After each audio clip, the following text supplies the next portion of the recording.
The Time Machine. Chapter 1. The time traveler, for so it will be convenient to speak of him, was expounding a recondite matter to us. His grey eyes shone and twinkled, and his usually pale face was flushed and animated. The fire burned brightly, and the soft radiance of the incandescent lights in the lilies of silver caught the bubbles that flashed and passed in our glasses. Our chairs, being his patents, embraced and caressed us rather than submitted to be sat upon, and there was that luxurious after-dinner atmosphere when thought roams gracefully free of the trammels of precision.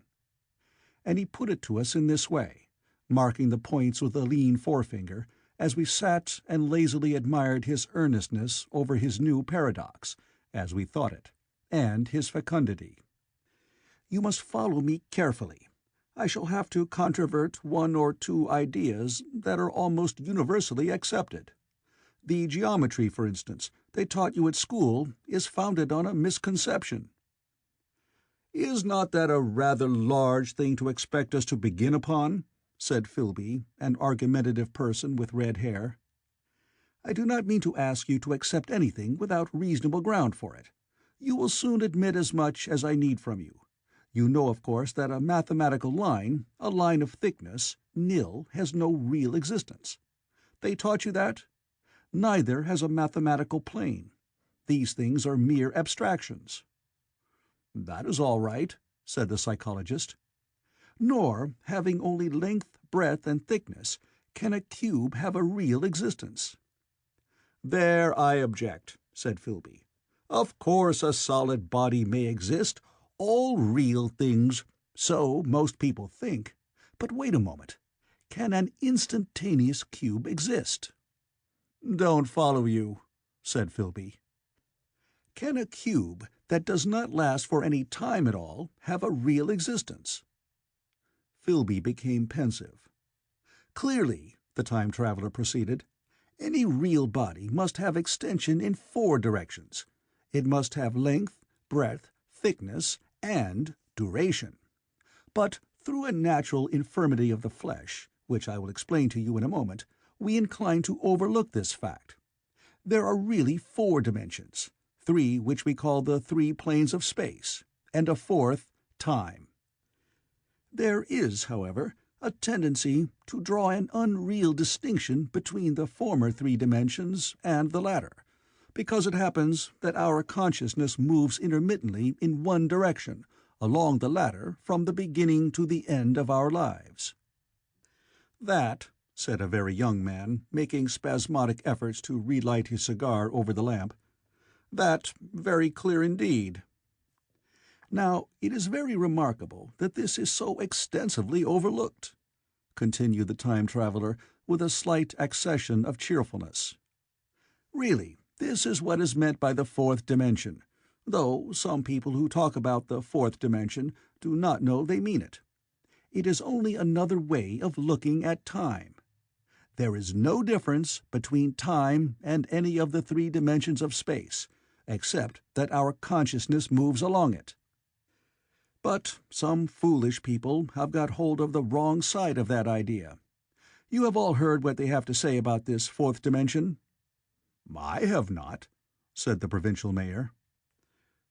"It is simply this, that space, as our mathematicians have it, is spoken of as having 3 dimensions, which one may call length, breadth, and thickness, and is always definable by reference to 3 planes, each at right angles to the others.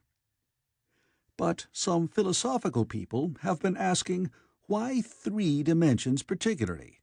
Why not another direction at right angles to the other 3, and have even tried to construct a 4-dimension geometry.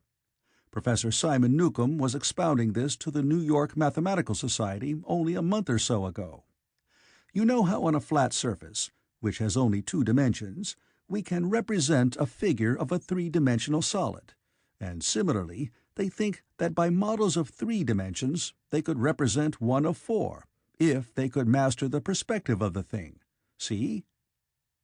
"I think so," murmured the provincial mayor, and knitting his brows he lapsed into an introspective state, his lips moving as one who repeats mystic words. "Yes, I think I see it now," he said after some time, brightening in a quite transitory manner. "Well, I do not mind telling you I have been at work upon this geometry of 4 dimensions for some time. Some of my results are curious. For instance, here is a portrait of a man at 8 years old, another at 15, another at 17, another at 23, and so on. All these are evidently sections, as it were, 3-dimensional representations of his 4-dimensioned being, which is a fixed and unalterable thing. Scientific people," proceeded the time-traveler, after the pause required for the proper assimilation of this, "know very well that time is only a kind of space. Here is a popular scientific diagram, a weather record. This line I trace with my finger shows the movement of the barometer. Yesterday it was so high, yesterday night it fell, then this morning it rose again, and so gently upward to here. Surely the mercury did not trace this line in any of the dimensions of space generally recognized. But certainly it traced such a line, and that line, therefore, we must conclude was along the time dimension." "But," said the medical man, staring hard at a coal in the fire, "if time is really only a 4th dimension of space, why is it, and why has it always been, regarded as something different? And why cannot we move in time as we move about in the other dimensions of space?" The time-traveler smiled. "Are you sure we can move freely in space? Right and left we can go, backward and forward freely enough, and men always have done so. I admit we move freely in 2 dimensions. But how about up and down? Gravitation limits us there." "Not exactly," said the medical man. "There are balloons." "But before the balloons, save for spasmodic jumping and the inequalities of the surface, man had no freedom of vertical movement." "Still, they could move a little up and down," said the medical man. "Easier, far easier down than up." "And you cannot move at all in time. You cannot get away from the present moment." "My dear sir, that is just where you are wrong. That is just where the whole world has gone wrong. We are always getting away from the present moment. Our mental existences, which are immaterial and have no dimensions, are passing along the time dimension with a uniform velocity from the cradle to the grave, just as we should travel down if we began our existence 50 miles above the earth's surface." "But the great difficulty is this," interrupted the psychologist.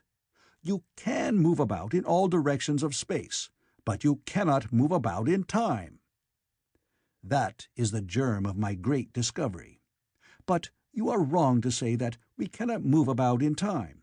For instance, if I am recalling an incident very vividly, I go back to the instant of its occurrence. I become absent-minded, as you say. I jump back for a moment. Of course, we have no means of staying back for any length of time, any more than a savage or an animal has of staying 6 feet above the ground. But a civilized man is better off than the savage in this respect. He can go up against gravitation in a balloon, and why should he not hope that, ultimately, he may be able to stop or accelerate his drift along the time dimension, or even turn about and travel the other way?" "Oh, this," began Philby, "is all—" "Why not?" said the time-traveler. "It's against reason," said Philby. "What reason?" said the time-traveler. "You can show black is white by argument," said Philby, "but you will never convince me." "Possibly not," said the time-traveler. "But now you begin to see the object of my investigations into the geometry of 4 dimensions. Long ago I had a vague inkling of a machine—" "To travel through time!" exclaimed the very young man. "That shall travel indifferently in any direction of space and time, as the driver determines." Philby contented himself with laughter. "But I have experimental verification," said the time-traveler. "It would be remarkably convenient for the historian," the psychologist suggested. "One might travel back and verify the accepted account of the Battle of Hastings, for instance." "Don't you think you would attract attention?" said the medical man. "Our ancestors had no great tolerance for anachronisms." "One might get one's Greek from the very lips of Homer and Plato," the very young man thought. "In which case they would certainly plough you for the little go. The German scholars have improved Greek so much." "Then there is the future," said the very young man. "Just think, one might invest all one's money, leave it to accumulate at interest, and hurry on ahead." "To discover a society," said I, "erected on a strictly communistic basis." "Of all the wild, extravagant theories," began the psychologist. "Yes, so it seemed to me, and so I never talked of it until—" "Experimental verification!" cried I. "You were going to verify that?" "The experiment!" cried Philby, who was getting brain-weary. "Let us see your experiment, anyhow," said the psychologist, "though it's all humbug, you know."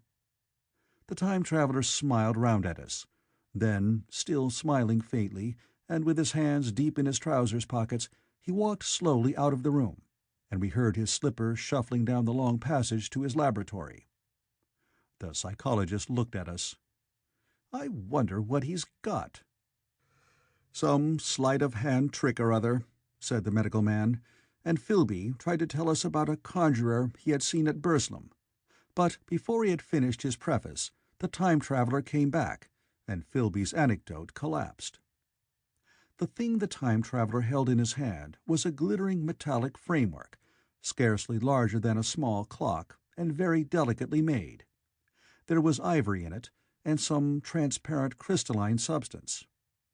And now I must be explicit, for this that follows, unless his explanation is to be accepted, is an absolutely unaccountable thing. He took one of the small octagonal tables that were scattered about the room, and set it in front of the fire, with 2 legs on the hearth-rug. On this table he placed the mechanism. Then he drew up a chair and sat down. The only other object on the table was a small shaded lamp, the bright light of which fell upon the model.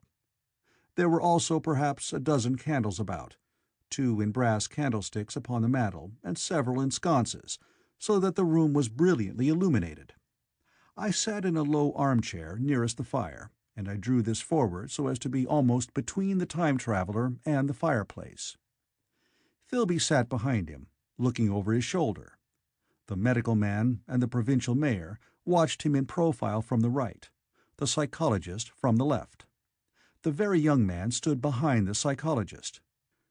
We were all on the alert. It appears incredible to me that any kind of trick, however subtly conceived and however adroitly done, could have been played upon us under these conditions. The time-traveler looked at us, and then at the mechanism. "Well?" said the psychologist. "This little affair," said the time-traveler, resting his elbows upon the table and pressing his hands together above the apparatus, "is only a model. It is my plan for a machine to travel through time. You will notice that it looks singularly askew, and that there is an odd twinkling appearance about this bar, as though it was in some way unreal." He pointed to the part with his finger. "Also, here is one little white lever, and here is another." The medical man got up out of his chair and peered into the thing. "It's beautifully made," he said.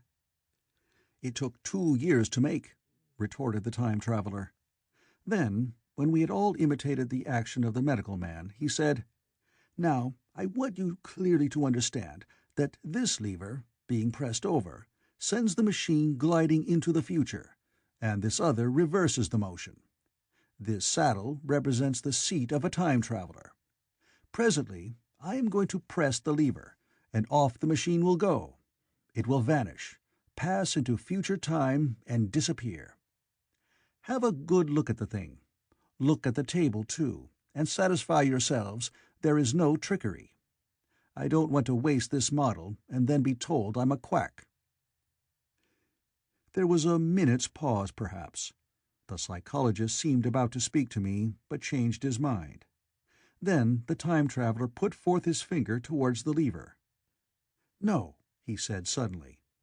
"Lend me your hand." And turning to the psychologist, he took that individual's hand in his own and told him to put out his forefinger. So that it was the psychologist himself who sent forth the model time machine on its interminable voyage. We all saw the lever turn. I am absolutely certain there was no trickery. There was a breath of wind, and the lamp flame jumped. One of the candles on the mantel was blown out, and the little machine suddenly swung round, became indistinct, was seen as a ghost for a second perhaps, as an eddy of faintly glittering brass and ivory, and it was gone, vanished. Save for the lamp, the table was bare. Everyone was silent for a minute. Then Philby said he was damned. The psychologist recovered from his stupor and suddenly looked under the table. At that the time-traveler laughed cheerfully. "Well?" he said, with a reminiscence of the psychologist. Then, getting up, he went to the tobacco jar on the mantel, and with his back to us began to fill his pipe. We stared at each other. "Look here," said the medical man. "Are you in earnest about this? Do you seriously believe that that machine has traveled into time?" "Certainly," said the time-traveler, stooping to light a spill at the fire. Then he turned, lighting his pipe, to look at the psychologist's face. The psychologist, to show that he was not unhinged, helped himself to a cigar and tried to light it uncut. "What is more, I have a big machine nearly finished in there." He indicated the laboratory. "And when that is put together, I mean to have a journey on my own account." "You mean to say that that machine has traveled into the future?" said Philby. "Into the future or the past. I don't for certain know which." After an interval, the psychologist had an inspiration. "It must have gone into the past, if it has gone anywhere," he said. "Why?" said the time-traveler. "Because I presume that it has not moved in space, and if it traveled into the future, it would still be here all this time, since it must have traveled through this time." "But," I said, "if it traveled into the past, it would have been visible when we came first into this room, and last Thursday, when we were here, and the Thursday before that, and so forth." "Serious objections," remarked the provincial mayor, with an air of impartiality, turning towards the time-traveler. "Not a bit," said the time-traveler, and to the psychologist, "You think you can explain that. It's presentation below the threshold, you know, diluted presentation." "Of course," said the psychologist, and reassured us. "That's a simple point of psychology. I should have thought of it. It's plain enough and helps the paradox delightfully. We cannot see it, nor can we appreciate this machine any more than we can the spoke of a wheel spinning, or a bullet flying through the air. If it is traveling through time 50 times or 100 times faster than we are, if it gets through a minute while we get through a second, the impression it creates will, of course, be only 1/50th or 1/100th of what it would make if it were not traveling in time. That's plain enough." He passed his hand through the space in which the machine had been. "You see?" he said, laughing. We sat and stared at the vacant table for a minute or so. Then the time-traveler asked us what we thought of it all. "It sounds plausible enough tonight," said the medical man. "But wait until tomorrow. Wait for the common sense of the morning." "Would you like to see the time machine itself?" asked the time-traveler. And therewith, taking the lamp in his hand, he led the way down the long, draughty corridor to his laboratory. I remember vividly the flickering light, his queer, broad head in silhouette, the dance of the shadows, how we all followed him, puzzled but incredulous, and how, there in the laboratory, we beheld a larger edition of the little mechanism which we had seen vanish from before our eyes. Parts were of nickel, parts of ivory, parts had certainly been filed or sawn out of rock crystal. The thing was generally complete, but the twisted crystalline bars lay unfinished upon the bench beside some sheets of drawings, and I took one up for a better look at it. Quartz it seemed to be. "Look here," said the medical man. "Are you perfectly serious? Or is this a trick, like that ghost you showed us last Christmas?" "Upon that machine," said the Time Traveler, holding the lamp aloft, "I intend to explore time. Is that plain? I was never more serious in my life." None of us quite knew how to take it. I caught Philby's eye over the shoulder of the medical man, and he winked at me solemnly. End of Chapter 1. Chapter 2. I think that at the time none of us quite believed in the time machine. The fact is, the Time Traveler was one of those men who are too clever to be believed. You never felt that you saw all round him. You always suspected some subtle reserve, some ingenuity in ambush, behind his lucid frankness. Had Philby shown the model and explained the matter in the Time Traveler's words, we should have shown him far less skepticism, for we should have perceived his motives. A pork butcher could understand Philby, but the Time Traveler had more than a touch of whim among his elements, and we distrusted him. Things that would have made the frame of a less clever man seemed tricks in his hands. It is a mistake to do things too easily. The serious people who took him seriously never felt quite sure of his deportment. They were somehow aware that trusting their reputations for judgment with him was like furnishing a nursery with egg-shell china. So I didn't think any of us said very much about time-traveling in the interval between that Thursday and the next, though its odd potentialities ran, no doubt, in most of our minds. Its plausibility, that is, its practical incredibleness, the curious possibilities of anachronism and of utter confusion it suggested. For my own part, I was particularly preoccupied with the trick of the model. That I remember discussing with the medical man, whom I met on Friday at the Linnaean. He said he had seen a similar thing at Tübingen, and laid considerable stress on the blowing out of the candle. But how the trick was done he could not explain. The next Thursday I went again to Richmond. I suppose I was one of the Time Traveler's most constant guests, and arriving late, found 4 or 5 men already assembled in his drawing-room. The medical man was standing before the fire with a sheet of paper in one hand and his watch in the other. I looked around for the Time Traveler, and "It's 7:30 now," said the medical man. "I suppose we better have dinner." "Where's—" said I, naming our host. "You've just come? It's rather odd. He's unavoidably detained.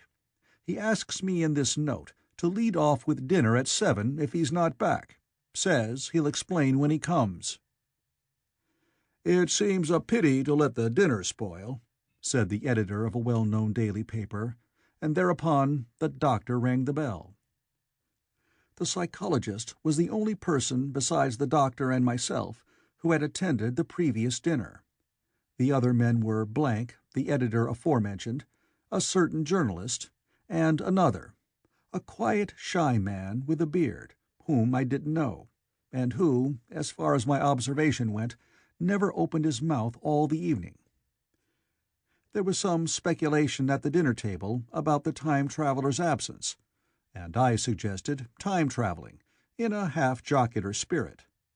The editor wanted that explained to him, and the psychologist volunteered a wooden account of the ingenious paradox and trick we had witnessed that day week. He was in the midst of his exposition when the door from the corridor opened slowly and without noise. I was facing the door and saw it first. "Hello," I said. "At last!"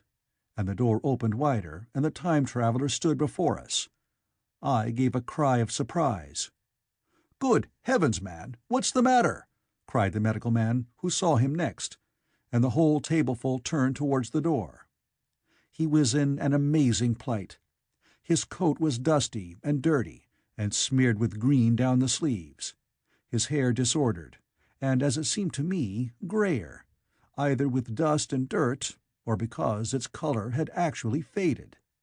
His face was ghastly pale. His chin had a brown cut on it, a cut half healed.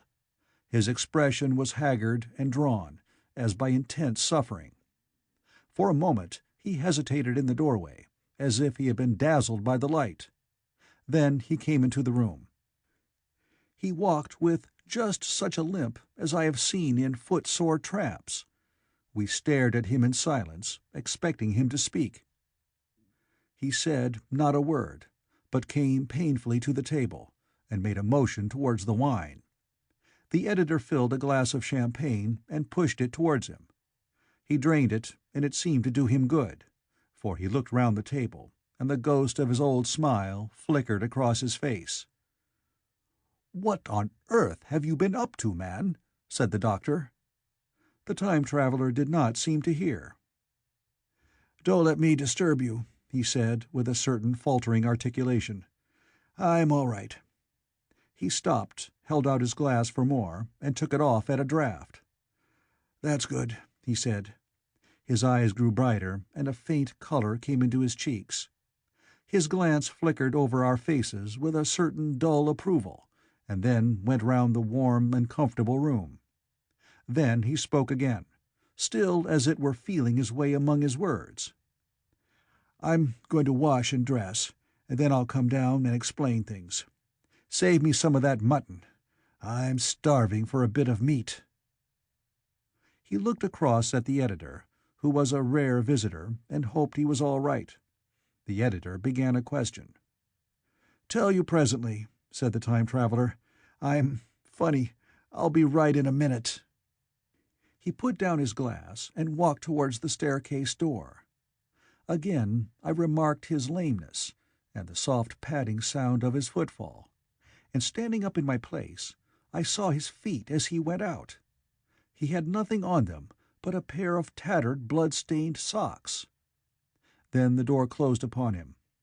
I had half a mind to follow, till I remembered how he detested any fuss about himself. For a minute, perhaps, my mind was wool-gathering. Then, "Remarkable behaviour of an eminent scientist," I heard the editor say, thinking, after his wont, in headlines. And this brought my attention back to the bright dinner table. "What's the game?" said the journalist. "Has he been doing the amateur cadger? I don't follow." I met the eye of the psychologist and read my own interpretation in his face. I thought of the time-traveller limping painfully upstairs. I don't think anyone else had noticed his lameness. The first to recover completely from this surprise was the medical man, who rang the bell. The time-traveller hated to have servants waiting at dinner, for a hot plate. At that, the editor turned to his knife and fork with a grunt, and the silent man followed suit. The dinner was resumed.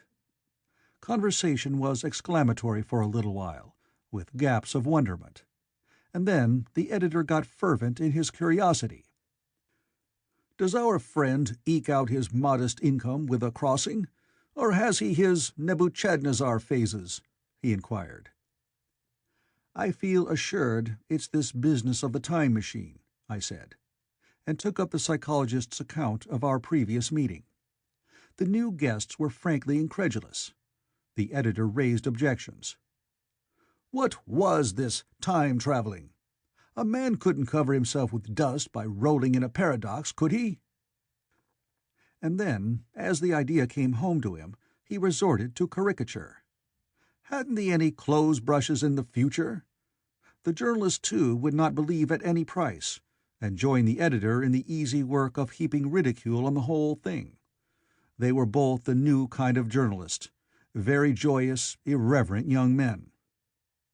"Our special correspondent in the Day After Tomorrow reports," the journalist was saying, or rather shouting, when the time-traveller came back.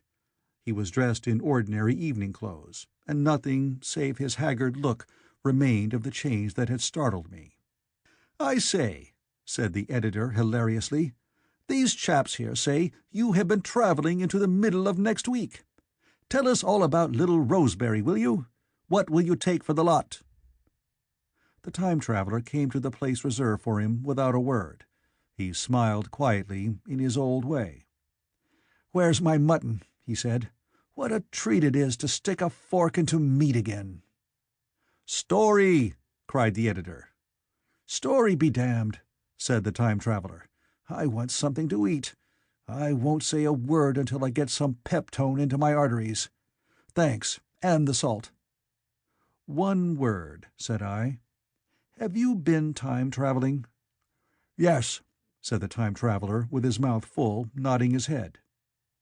"I'd give a shilling a line for a verbatim note," said the editor. The time-traveller pushed his glass towards the silent man and rang it with his fingernail, at which the silent man, who had been staring at his face, started convulsively, and poured him wine. The rest of the dinner was uncomfortable. For my own part, sudden questions kept rising to my lips, and I dare say it was the same with the others. The journalist tried to relieve the tension by telling anecdotes of Hetty Potter. The time-traveller devoted his attention to his dinner, and displayed the appetite of a tramp. The medical man smoked a cigarette, and watched the time-traveller through his eyelashes. The silent man seemed even more clumsy than usual, and drank champagne with regularity and determination out of sheer nervousness. At last the time-traveller pushed his plate away and looked round us. "I suppose I must apologize," he said. "I was simply starving. I've had a most amazing time." He reached out his hand for a cigar and cut the end. "But come into the smoking-room. It's too long a story to tell over greasy plates." And ringing the bell in passing, he led the way into the adjoining room. "You have told Blank and Dash and Chose about the machine?" he said to me, leaning back in his easy-chair and naming the 3 new guests. "But the thing's a mere paradox," said the editor. "I can't argue tonight. I don't mind telling you the story, but I can't argue. I will," he went on, "tell you the story of what has happened to me, if you like, but you must refrain from interruptions. I want to tell it, badly. Most of it will sound like lying. So be it. It's true, every word of it, all the same. I was in my laboratory at 4 o'clock, and since then I've lived 8 days, such days as no human being ever lived before. I'm nearly worn out, but I shan't sleep till I've told this thing over to you. Then I shall go to bed. But no interruptions. Is it agreed?" "Agreed," said the editor, and the rest of us echoed, "Agreed." And with that, the time-traveller began his story as I've set it forth. He sat back in his chair at first, and spoke like a weary man. Afterwards he got more animated. In writing it down, I feel with only too much keenness the inadequacy of pen and ink, and above all my own inadequacy to express its quality. You read, I will suppose, attentively enough, but you cannot see the speaker's white, sincere face in the bright circle of the little lamp, nor hear the intonation of his voice. You cannot know how his expression followed the turns of his story. Most of us hearers were in shadow, for the candles in the smoking-room had not been lighted, and only the face of the journalist and the legs of the silent man from the knees downward were illuminated. At first we glanced now and again at each other. After a time we ceased to do that, and looked only at the time-traveller's face. End of Chapter 2. Chapter 3. I told some of you last Thursday of the principles of the time machine, and showed you the actual thing itself, incomplete in the workshop. There it is now, a little travel-worn truly, and one of the ivory bars is cracked and a brass rail bent, but the rest of it's sound enough. I expected to finish it on Friday, but on Friday, when the putting together was nearly done, I found that one of the nickel bars was exactly 1 inch too short, and this I had to get remade, so that the thing was not complete until this morning. It was at 10 o'clock today that the first of all time machines began its career.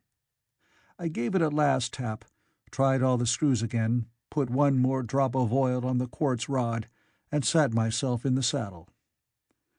I suppose a suicide who holds a pistol to his skull feels much the same wonder at what will come next as I felt then.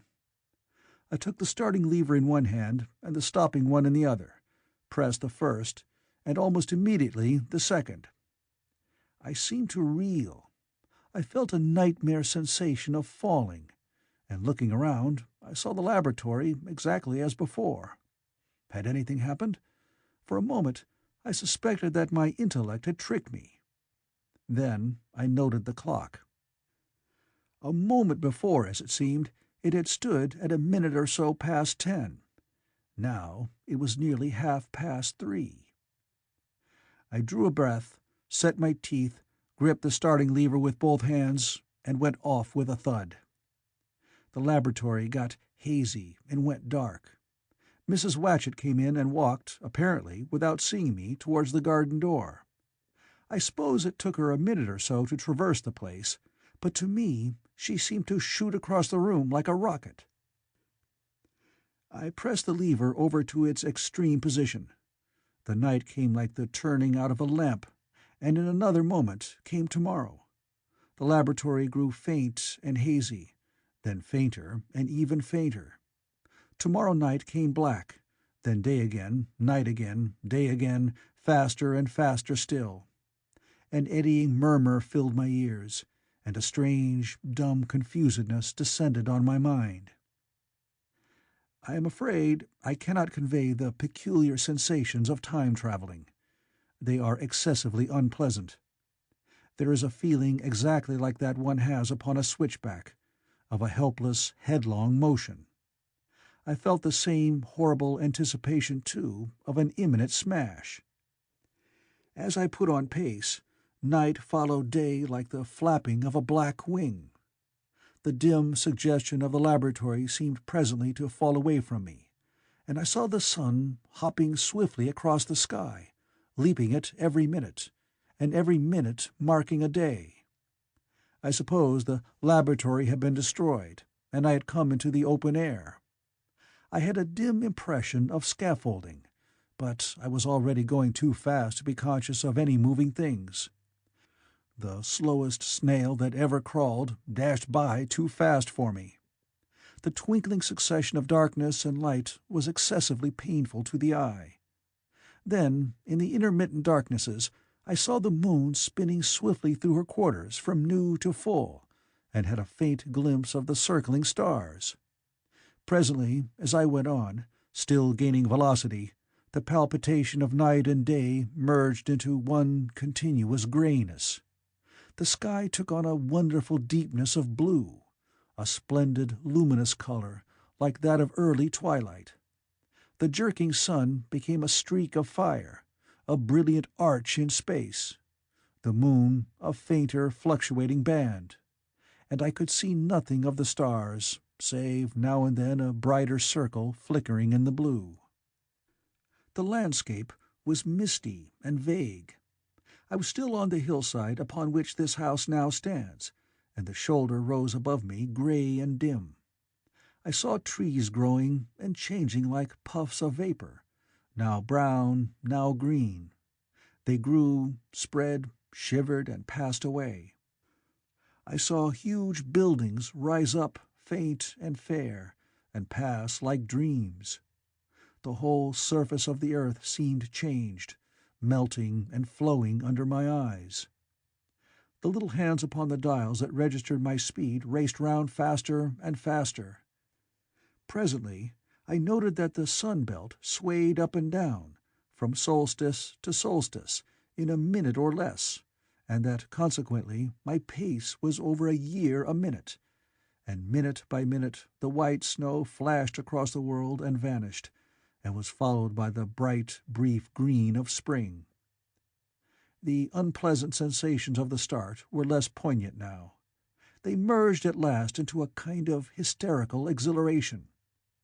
I remarked, indeed, a clumsy swaying of the machine, for which I was unable to account. But my mind was too confused to attend to it, so, with a kind of madness growing upon me, I flung myself into futurity. At first I scarce thought of stopping, scarce thought of anything but these new sensations. But presently a fresh series of impressions grew up in my mind, a certain curiosity, and therewith a certain dread, until at last they took complete possession of me. What strange developments of humanity, what wonderful advances upon our rudimentary civilization, I thought, might not appear when I came to look nearly into the dim, elusive world that raced and fluctuated before my eyes. I saw great and splendid architecture rising about me, more massive than any buildings of our own time, and yet, it seemed, built of glimmer and mist. I saw a richer green flow up the hillside and remain there, without any wintry intermission. Even through the veil of my confusion, the earth seemed very fair, and so my mind came round to the business of stopping. The peculiar risk lay in the possibility of my finding some substance in the space which I, or the machine, occupied. So long as I travelled at a high velocity through time, this scarcely mattered. I was, so to speak, attenuated, was slipping like a vapour through the interstices of intervening substances. But to come to a stop involved the jamming of myself, molecule by molecule, into whatever lay in my way, meant bringing my atoms into such intimate contact with those of the obstacle that a profound chemical reaction, possibly a far-reaching explosion, would result, and blow myself and my apparatus out of all possible dimensions, into the unknown. This possibility had occurred to me again and again while I was making the machine, but then I had cheerfully accepted it as an unavoidable risk, one of the risks a man has got to take. Now the risk was inevitable, I no longer saw it in the same cheerful light. The fact is that, insensibly, the absolute strangeness of everything, the sickly jarring and swaying of the machine, above all, the feeling of prolonged falling, had absolutely upset my nerve. I told myself that I could never stop, and with a gust of petulance I resolved to stop forthwith. Like an impatient fool, I lugged over the lever, and incontinently the thing went reeling over, and I was flung headlong through the air. There was the sound of a clap of thunder in my ears. I may have been stunned for a moment. A pitiless hail was hissing round me, and I was sitting on soft turf in front of the overset machine. Everything still seemed grey, but presently I remarked that the confusion in my ears was gone. I looked round me. I was on what seemed to be a little lawn in a garden, surrounded by rhododendron bushes, and I noticed that their mauve and purple blossoms were dropping in a shower under the beating of the hailstones. The rebounding, dancing hail hung in a cloud over the machine and drove along the ground like smoke. In a moment I was wet to the skin. "Fine hospitality," said I, "to a man who has travelled innumerable years to see you." Presently I thought what a fool I was to get wet. I stood up and looked round me. A colossal figure, carved apparently in some white stone, loomed indistinctly beyond the rhododendrons through the hazy downpour, but all else of the world was invisible. My sensations would be hard to describe. As the columns of hail grew thinner, I saw the white figure more distinctly. It was very large, for a silver birch tree touched its shoulder. It was of a white marble, in shape something like a winged sphinx, but the wings, instead of being carried vertically at the sides, were spread so that it seemed to hover. The pedestal, it appeared to me, was of bronze, and was thick with verdigris. It chanced that the face was towards me. The sightless eyes seemed to watch me. There was the faint shadow of a smile on the lips. It was greatly weather-worn, and that imparted an unpleasant suggestion of disease. I stood looking at it for a little space, half a minute perhaps, or half an hour. It seemed to advance and to recede as the hail drove before it denser or thinner. At last I tore my eyes from it for a moment, and saw that the hail curtain had worn threadbare, and that the sky was lightening with the promise of the sun. I looked up again at the crouching white shape, and the full temerity of my voyage came suddenly upon me. What might appear when that hazy curtain was altogether withdrawn? What might not have happened to men? What if cruelty had grown into a common passion? What if in this interval the race had lost its manliness, and had developed into something inhuman, unsympathetic, and overwhelmingly powerful? I might seem some old-world, savage animal, only the more dreadful and disgusting for our common likeness, a foul creature to be incontinently slain.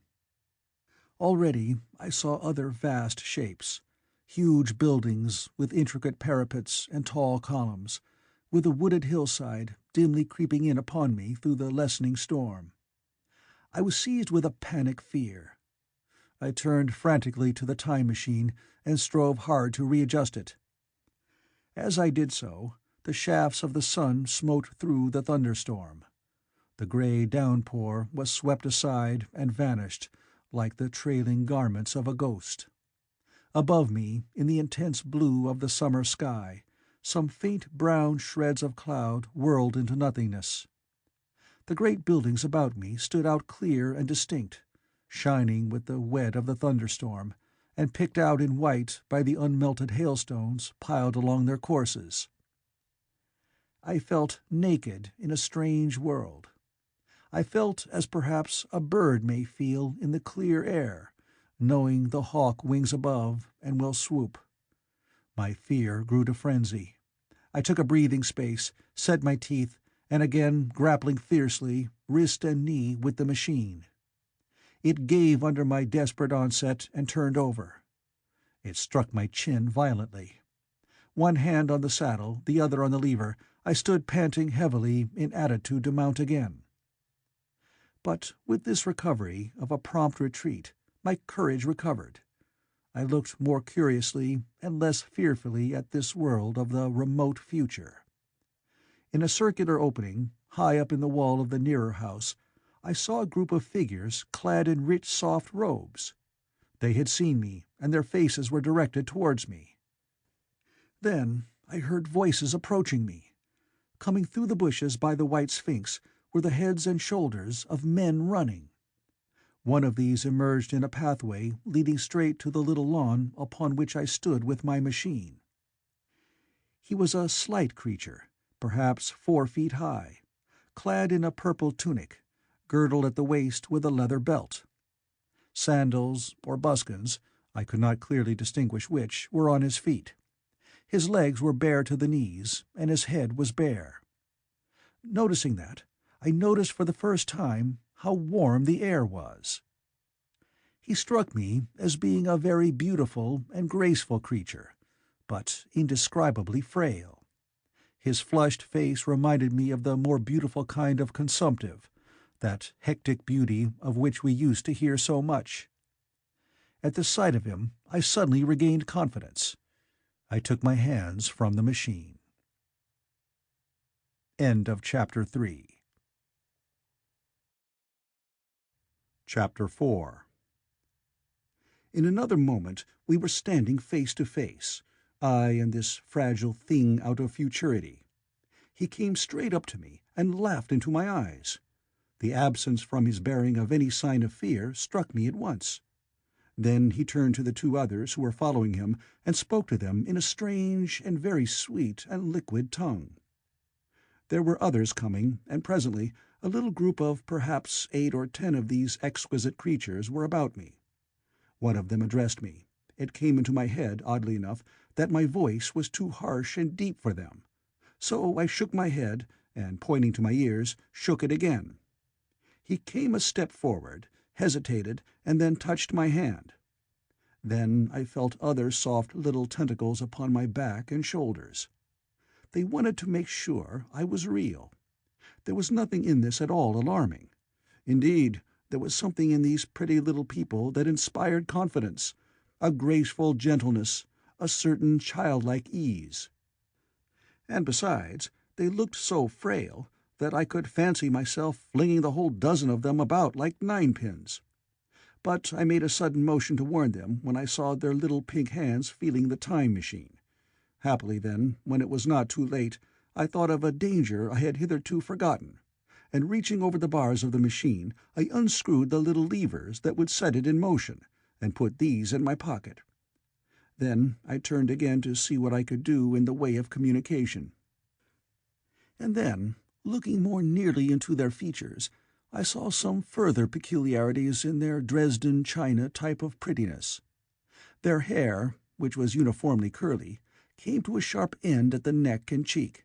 There was not the faintest suggestion of it on the face, and their ears were singularly minute. Their mouths were small, with bright red, rather thin lips, and the little chins ran to a point. The eyes were large and mild, and, this may seem egotism on my part, I fancied even that there was a certain lack of the interest I might have expected in them. As they made no effort to communicate with me, but simply stood round me smiling and speaking in soft cooing notes to each other, I began the conversation. I pointed to the time machine and to myself. Then, hesitating for a moment how to express time, I pointed to the sun. At once a quaintly pretty little figure in checkered purple and white followed my gesture, and then astonished me by imitating the sound of thunder. For a moment I staggered, though the import of his gesture was plain enough. The question had come into my mind abruptly. Were these creatures fools? You may hardly understand how it took me. You see, I had always anticipated that the people of the year 802,000 odd would be incredibly in front of us in knowledge, art, everything. Then one of them suddenly asked me a question that showed him to be on the intellectual level of one of our 5-year-old children. Asked me, in fact, if I had come from the sun in a thunderstorm. It let loose the judgment I had suspended upon their clothes, their frail light limbs and fragile features. A flow of disappointment rushed across my mind. For a moment I felt that I had built the time machine in vain. I nodded, pointed to the sun, and gave them such a vivid rendering of a thunderclap as startled them. They all withdrew a pace or so and bowed. Then came one laughing towards me, carrying a chain of beautiful flowers altogether new to me, and put it about my neck. The idea was received with melodious applause, and presently they were all running to and fro for flowers, and laughingly flinging them upon me, until I was almost smothered with blossom. You who have never seen the like can scarcely imagine what delicate and wonderful flowers countless years of culture had created. Then someone suggested that their plaything should be exhibited in the nearest building, and so I was led past the Sphinx of white marble, which had seemed to watch me all the while with a smile at my astonishment, towards a vast grey edifice of fretted stone. As I went with them, the memory of my confident anticipations of a profoundly grave and intellectual posterity came with irresistible merriment to my mind. The building had a huge entry, and was altogether of colossal dimensions. I was naturally most occupied with the growing crowd of little people, and with the big open portals that yawned before me, shadowy and mysterious. My general impression of the world I saw over their heads was a tangled waste of beautiful bushes and flowers, a long-neglected and yet weedless garden. I saw a number of tall spikes of strange white flowers, measuring a foot perhaps across the spread of the waxen petals. They grew scattered, as if wild, among the variegated shrubs, but, as I say, I did not examine them closely at this time. The time machine was left deserted on the turf among the rhododendrons. The arch of the doorway was richly carved, but naturally I did not observe the carving very narrowly, though I fancied I saw suggestions of old Phoenician decorations as I passed through, and it struck me that they were very badly broken and weather-worn. Several more brightly clad people met me in the doorway, and so we entered, I, dressed in dingy 19th-century garments, looking grotesque enough, garlanded with flowers, and surrounded by an eddying mass of bright, soft-colored robes and shining white limbs, in a melodious whirl of laughter and laughing speech. The big doorway opened into a proportionately great hall hung with brown. The roof was in shadow, and the windows, partially glazed with colored glass and partially unglazed, admitted a tempered light.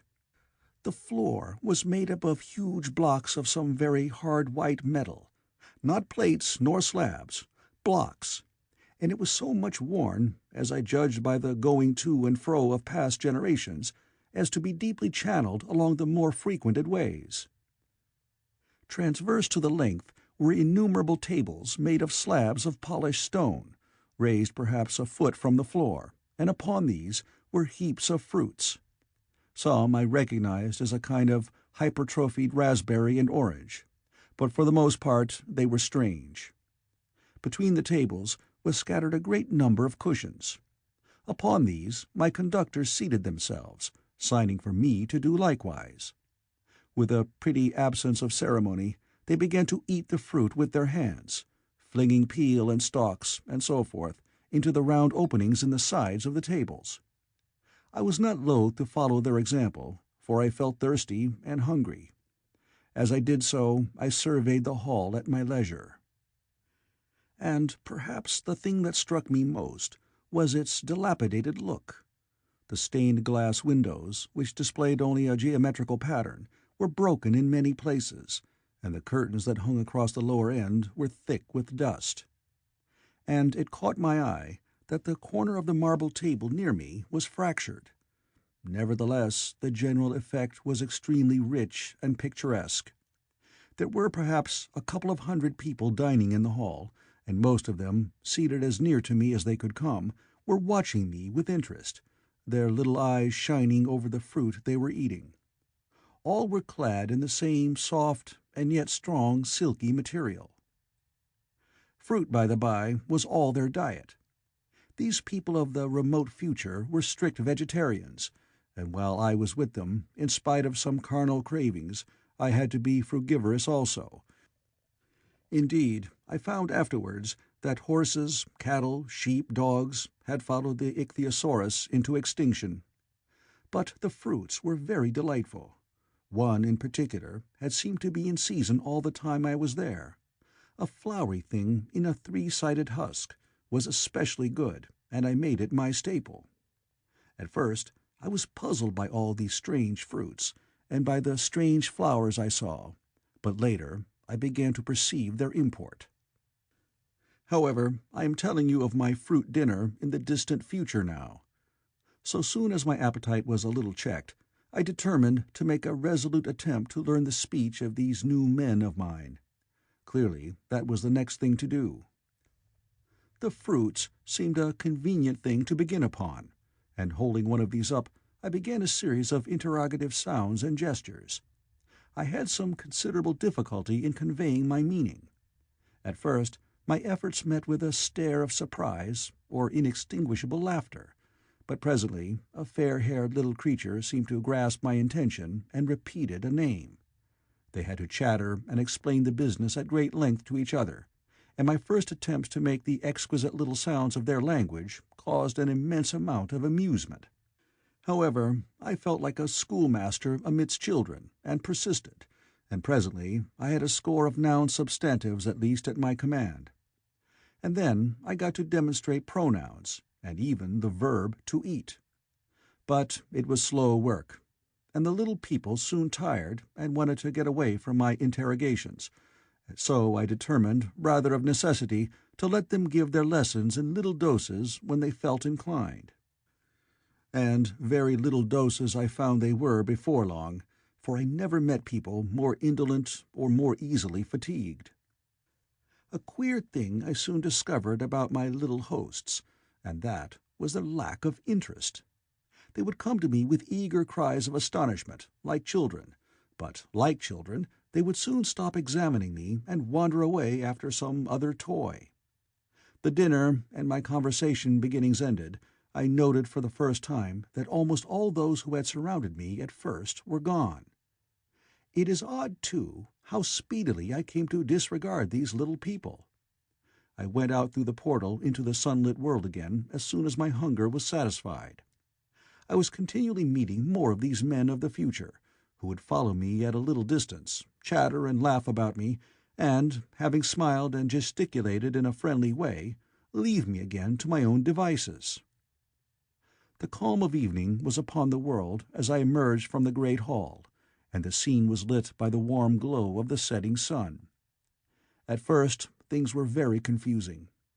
Everything was so entirely different from the world I had known, even the flowers. The big building I had left was situated on the slope of a broad river valley, but the Thames had shifted perhaps a mile from its present position. I resolved to mount to the summit of a crest perhaps a mile and a half away, from which I could get a wider view of this our planet in the year 802,701 A.D. For that, I should explain, was the date the little dials of my machine recorded. As I walked, I was watched for every impression that could possibly help to explain the condition of ruinous splendor in which I found the world, for ruinous it was. A little way up the hill, for instance, was a great heap of granite, bound together by masses of aluminium, a vast labyrinth of precipitous walls and crumpled heaps, amidst which were thick heaps of very beautiful pagoda-like plants, nettles possibly, but wonderfully tinted with brown about the leaves, and incapable of stinging. It was, evidently, the derelict remains of some vast structure. To what end built, I could not determine. It was here that I was destined, at a later date, to have a very strange experience, the first intimation of a still stranger discovery, but of that I will speak in its proper place. Looking round with a sudden thought, from a terrace on which I rested for a while, I realized that there were no small houses to be seen. Apparently, the single house, and possibly even the household, had vanished. Here and there among the greenery were palace-like buildings, but the house and the cottage, which formed such characteristic features of our own English landscape, had disappeared. Communism, said I to myself. And on the heels of that came another thought. I looked at the half-dozen little figures that were following me. Then, in a flash, I perceived that all had the same form of costume, the same soft, hairless visage, and the same girlish rotundity of limb. It may seem strange, perhaps, that I had not noticed this before, but everything was so strange. Now I saw the fact plainly enough. In costume, and in all the differences of texture and bearing that now mark off the sexes from each other, these people of the future were alike, and the children seemed to my eyes to be but the miniatures of their parents. I judged then that the children of that time were extremely precocious, physically at least, and I found afterwards abundant verification of my opinion.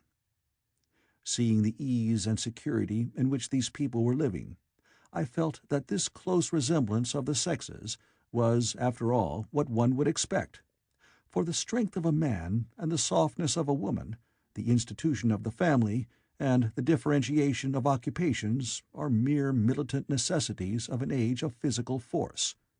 Where population is balanced and abundant, much childbearing becomes an evil rather than a blessing to the state.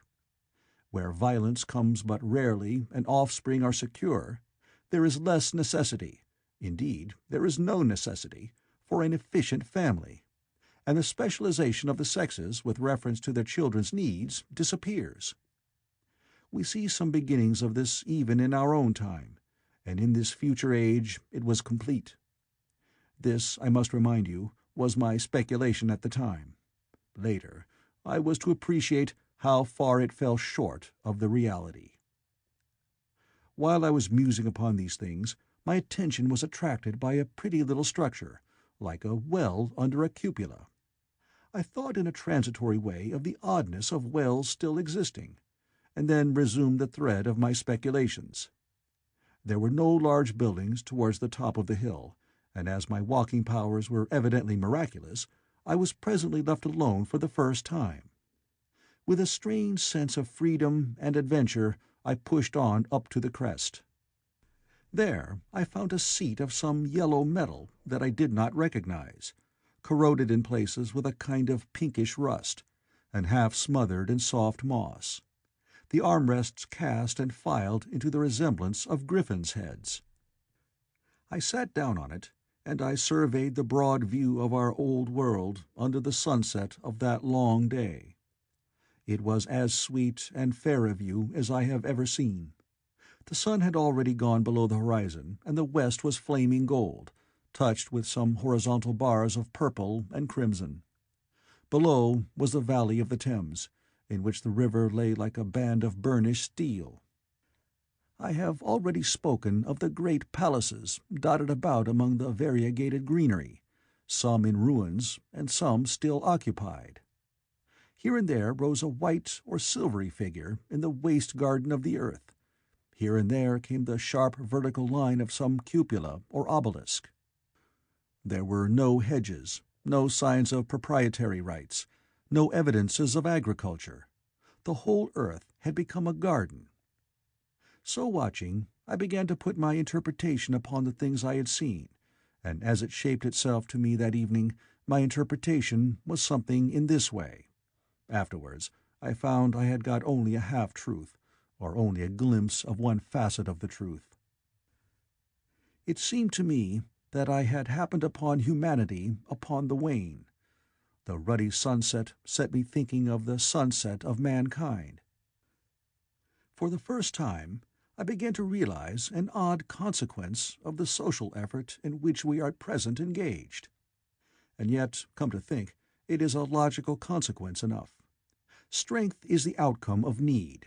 Security sets a premium on feebleness. The work of ameliorating the conditions of life, the true civilizing process that makes life more and more secure, had gone steadily on to a climax. One triumph of a united humanity over nature had followed another. Things that are now mere dreams had become projects deliberately put in hand and carried forward. And the harvest was what I saw. After all, the sanitation and the agriculture of today are still in the rudimentary stage. The science of our time has attacked but a little department of the field of human disease, but even so it spreads its operations very steadily and persistently. Our agriculture and horticulture destroy a weed just here and there, and cultivate perhaps a score or so of wholesome plants, leaving the greater number to fight out a balance as they can. We improve our favorite plants and animals, and how few they are, gradually by selective breeding. Now a new and better peach, now a seedless grape, now a sweeter and larger flower, now a more convenient breed of cattle. We improve them gradually, because our ideals are vague and tentative, and our knowledge is very limited. Because nature too is shy and slow in our clumsy hands. Some day all this will be better organized and still better. That is the drift of the current in spite of the eddies.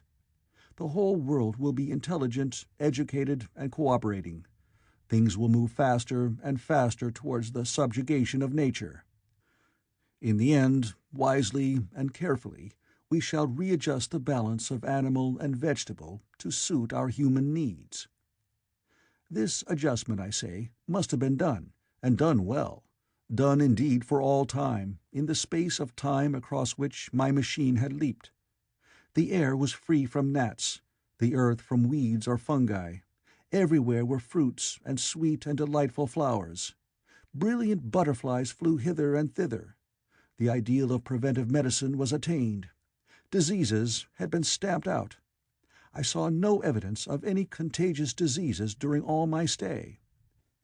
and I shall have to tell you later that even the processes of putrefaction and decay had been profoundly affected by these changes. Social triumphs, too, had been affected. I saw mankind housed in splendid shelters, gloriously clothed, and as yet I had found them engaged in no toil. There were no signs of struggle, neither social nor economical struggle. The shop, the advertisement, traffic, all that commerce which constitutes the body of our world, was gone. It was natural on that golden evening that I should jump at the idea of a social paradise. The difficulty of increasing population had been met, I guessed, and population had ceased to increase. But with this change in condition comes inevitably adaptations to the change. What, unless biological science is a mass of errors, is the cause of human intelligence and vigor? Hardship and freedom, conditions under which the active, strong, and subtle survive, and the weaker go to the wall. Conditions that put a premium upon the loyal alliance of capable men, upon self-restraint, patience, and decision. And the institution of the family, and the emotions that arise therein, the fierce jealousy, the tenderness for offspring, parental self-devotion, all found their justification and support in the imminent dangers of the young. Now, where are these imminent dangers? There is a sentiment arising, and it will grow, against connubial jealousy, against fierce maternity, against passion of all sorts. Unnecessary things now, and things that make us uncomfortable, savage survivals, discords in a refined and pleasant life. I thought of the physical slightness of the people, their lack of intelligence, and those big, abundant ruins, and it strengthened my belief in a perfect conquest of nature. For after the battle comes quiet. Humanity had been strong, energetic, and intelligent, and had used all its abundant vitality to alter the conditions under which it lived. And now came the reaction of the altered conditions. Under the new conditions of perfect comfort and security, that restless energy, that with us is strength, would become weakness. Even in our own time, certain tendencies and desires, once necessary to survival, are a constant source of failure. Physical courage and the love of battle, for instance, are no great help, may even be hindrances, to a civilized man.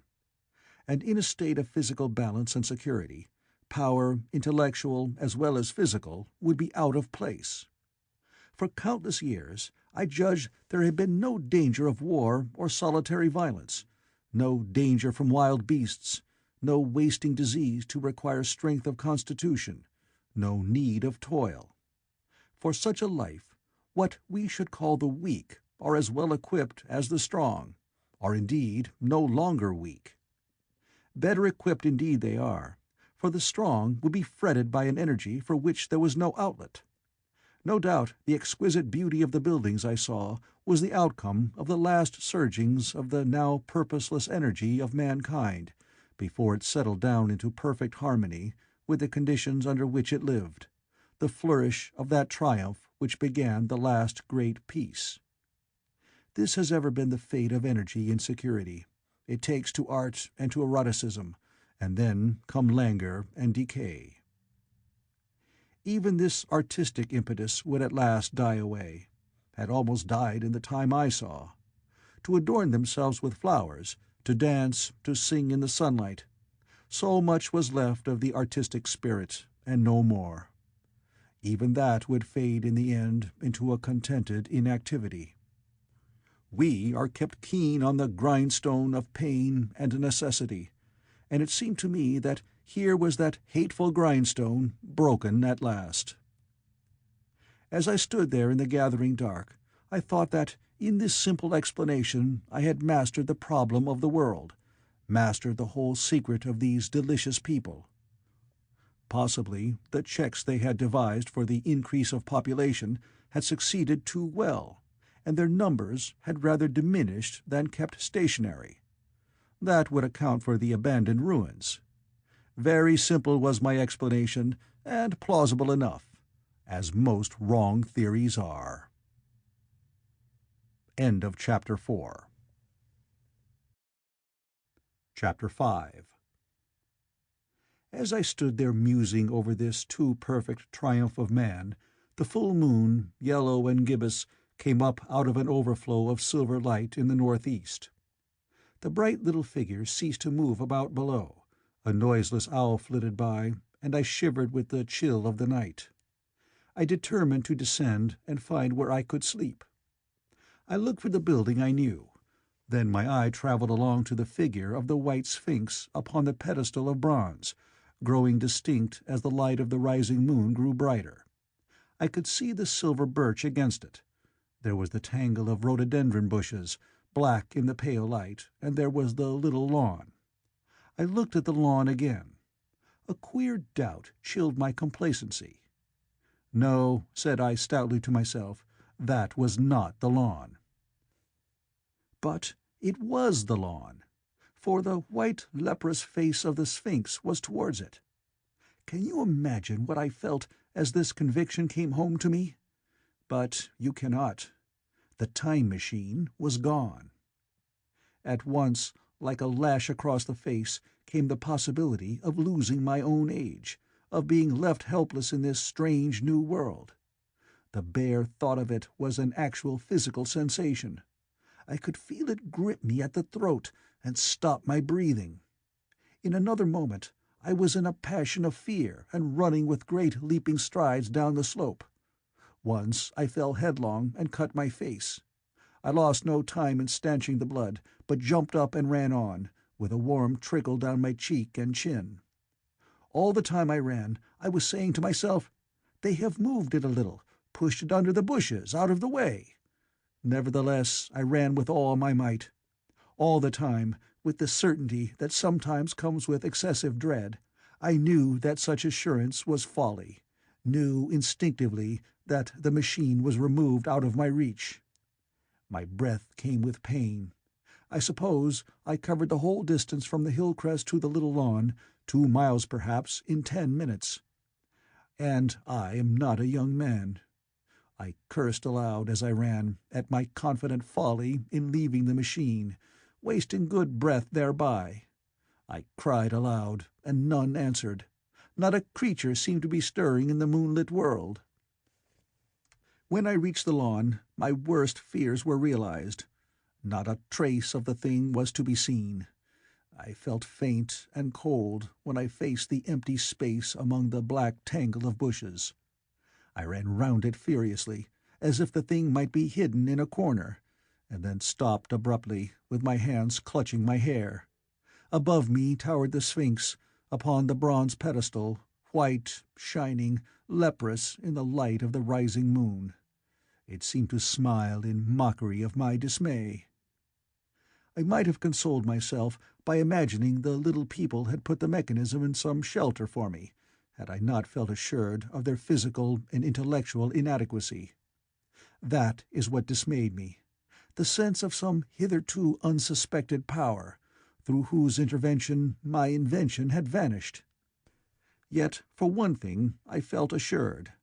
Unless some other age had produced its exact duplicate, the machine could not have moved in time. The attachment of the levers, I will show you the method later, prevented anyone from tampering with it in that way when they were removed. It had moved and was hid only in space. But then where could it be? I think I must have had a kind of frenzy. I remember running violently in and out among the moonlit bushes all round the Sphinx, and startling some white animal that in the dim light I took for a small deer. I remember, too, late that night, beating the bushes with my clenched fist until my knuckles were gashed and bleeding from the broken twigs. Then, sobbing and raving in my anguish of mind, I went down to the great building of stone. The big hall was dark, silent, and deserted. I slipped on the uneven floor and fell over one of the malachite tables, almost breaking my shin. I lit a match and went on past the dusty curtains of which I have told you. Then I found a second great hall, covered with cushions, upon which, perhaps, A score or so of the little people were sleeping. I have no doubt they found my second appearance strange enough, coming suddenly out of the quiet darkness with inarticulate noises and the splutter and flare of a match. For they had forgotten about matches. "Where is my time machine?" I began, bawling like an angry child, laying hands upon them and shaking them up together. I must have been very queer to them. Some laughed. Most of them looked sorely frightened. When I saw them standing round me, it came into my head that I was doing as foolish a thing as it was possible for me to do under the circumstances, in trying to revive the sensation of fear. For, reasoning from their daylight behaviour, I thought that fear must be forgotten. Abruptly I dashed down the match, and knocking one of the people over in my course, went blundering across the big dining hall again, out under the moonlight. I heard cries of terror, and their little feet running and stumbling this way and that. I do not remember all I did as the moon crept up the sky. I suppose it was the unexpected nature of my loss that maddened me. I felt hopelessly cut off from my own kind, a strange animal in an unknown world. I must have raved to and fro, screaming and crying upon God and fate. I have a memory of horrible fatigue, as the long night of despair wore away, of looking in this impossible place and that, of groping among moonlit ruins and touching strange creatures in the black shadows, at last of lying on the ground near the Sphinx and weeping with absolute wretchedness. I had nothing left but misery. Then I slept, and when I woke again it was full day, and a couple of sparrows were hopping round me on the turf within reach of my arm.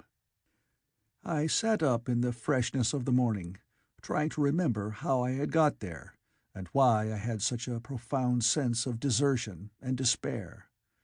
Then things came clear in my mind. With the plain, reasonable daylight, I could look my circumstances fairly in the face. I saw the wild folly of my frenzy overnight, and I could reason with myself. "Suppose the worst," I said. "Suppose the machine altogether lost, perhaps destroyed.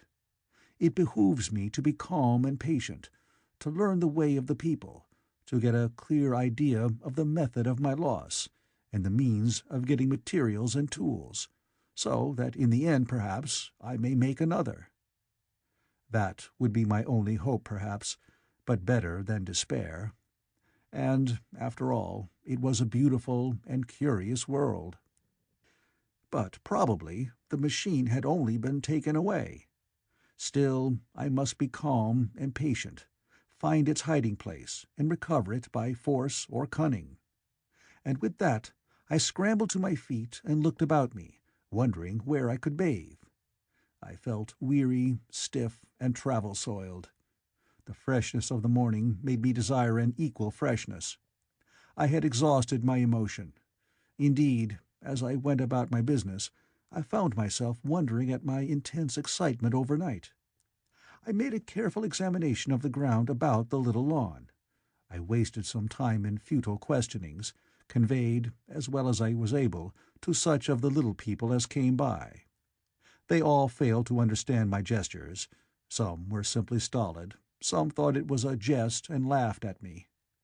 I had the hardest task in the world to keep my hands off their pretty, laughing faces. It was a foolish impulse, but the devil begotten of fear and blind anger was ill-curbed and still eager to take advantage of my perplexity. The turf gave better counsel. I found a groove ripped in it, about midway between the pedestal of the Sphinx and the marks of my feet, where, on arrival, I had struggled with the overturned machine. There were other signs of removal about, with queer, narrow footprints, like those I could imagine made by a sloth. This directed my closer attention to the pedestal. It was, as I think I have said, of bronze. It was not a mere block, but highly decorated with deep-framed panels on either side. I went and rapped at these. The pedestal was hollow. Examining the panels with care, I found them discontinuous with the frames. There were no handles or keyholes, but possibly the panels, if they were doors, as I supposed, opened from within. One thing was clear enough to my mind.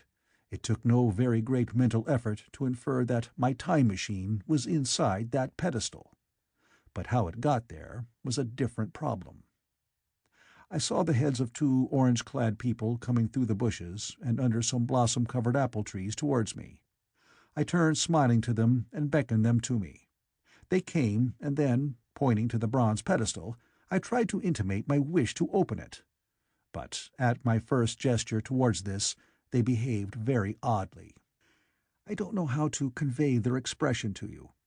Suppose you were to use a grossly improper gesture to a delicate-minded woman. It is how she would look. They went off as if they had received the last possible insult. I tried a sweet-looking little chap in white next, with exactly the same result. Somehow his manner made me feel ashamed of myself. But, as you know, I wanted the time machine, and I tried him once more. As he turned off, like the others, my temper got the better of me. In 3 strides I was after him, had him by the loose part of his robe round the neck, and began dragging him towards the Sphinx. Then I saw the horror and repugnance of his face, and all of a sudden I let him go. But I was not beaten yet. I banged with my fist at the bronze panels.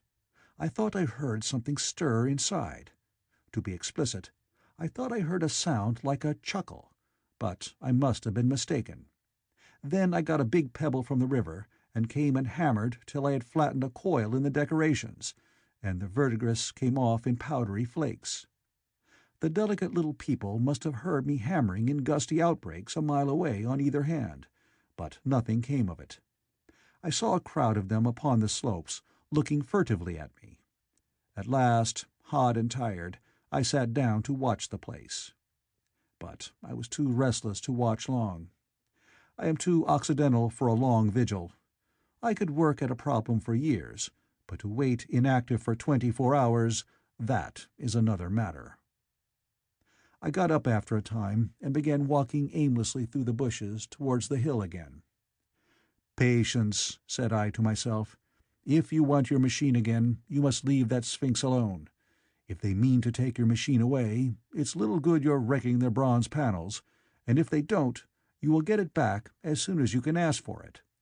To sit among all those unknown things before a puzzle like that is hopeless. That way lies monomania.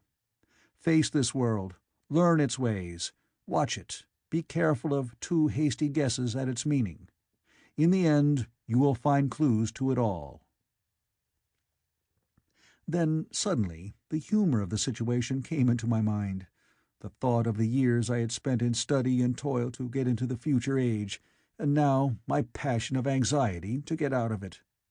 I had made myself the most complicated and the most hopeless trap that ever a man devised. Although it was at my own expense, I could not help myself. I laughed aloud. Going through the big palace, it seemed to me that the little people avoided me. It may have been my fancy, or it may have had something to do with my hammering at the gates of bronze. Yet I felt tolerably sure of the avoidance. I was careful, however, to show no concern, and to abstain from any pursuit of them, and in the course of a day or two things got back to the old footing. I made what progress I could in the language, and in addition I pushed my explorations here and there. Either I missed some subtle point, or their language was excessively simple, almost exclusively composed of concrete substantives and verbs. There seemed to be few, if any, abstract terms, or little use of figurative language. Their sentences were usually simple and of 2 words, and I failed to convey or understand any but the simplest propositions. I determined to put the thought of my time machine and the mystery of the bronze doors under the Sphinx as much as possible in a corner of memory, until my growing knowledge would lead me back to them in a natural way. Yet a certain feeling, you may understand, tethered me in a circle of a few miles round the point of my arrival. So far as I could see, all the world displayed the same exuberant richness as the Thames Valley.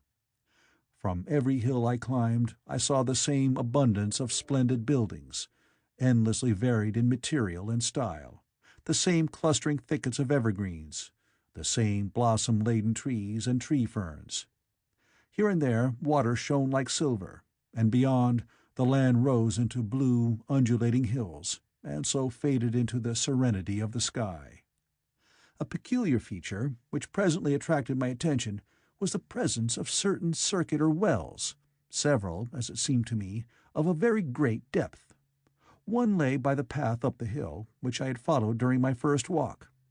Like the others, it was rimmed with bronze, curiously wrought, and protected by a little cupola from the rain. Sitting by the side of these wells, and peering down into the shafted darkness, I could see no gleam of water, nor could I start any reflection with a lighted match. But in all of them I heard a certain sound, a thud-thud-thud, like the beating of some big engine. And I discovered, from the flaring of the matches, that a steady current of air set down the shafts. Further, I threw a scrap of paper into the throat of one, and instead of fluttering slowly down, it was at once sucked swiftly out of sight. After a time, too, I came to connect these wells with tall towers, standing here and there upon the slopes, for above them there was often just such a flicker in the air as one sees on a hot day above a sun-scorched beach. Putting things together, I reached a strong suggestion of an extensive system of subterranean ventilation, whose true import it was difficult to imagine. I was at first inclined to associate it with the sanitary apparatus of these people. It was an obvious conclusion, but it was absolutely wrong. And here I must admit that I learned very little of drains and bells and modes of conveyance, and the like conveyances during my time in this real future. In some of these visions of utopias and coming times which I have read, there is a vast amount of detail about building, and social arrangements, and so forth. But while such details are easy enough to obtain when the whole world is contained in one's imagination, they are altogether inaccessible to a real traveller amid such realities as I found here. Conceive the tale of London which a Negro, fresh from Central Africa, would take back to his tribe. What would he know of railway companies, of social movements, of telephone and telegraph wires, of the parcels delivery company, and postal orders, and the like? Yet we, at least, should be willing enough to explain these things to him. And even of what he knew, how much could he make his untravelled friend either apprehend or believe?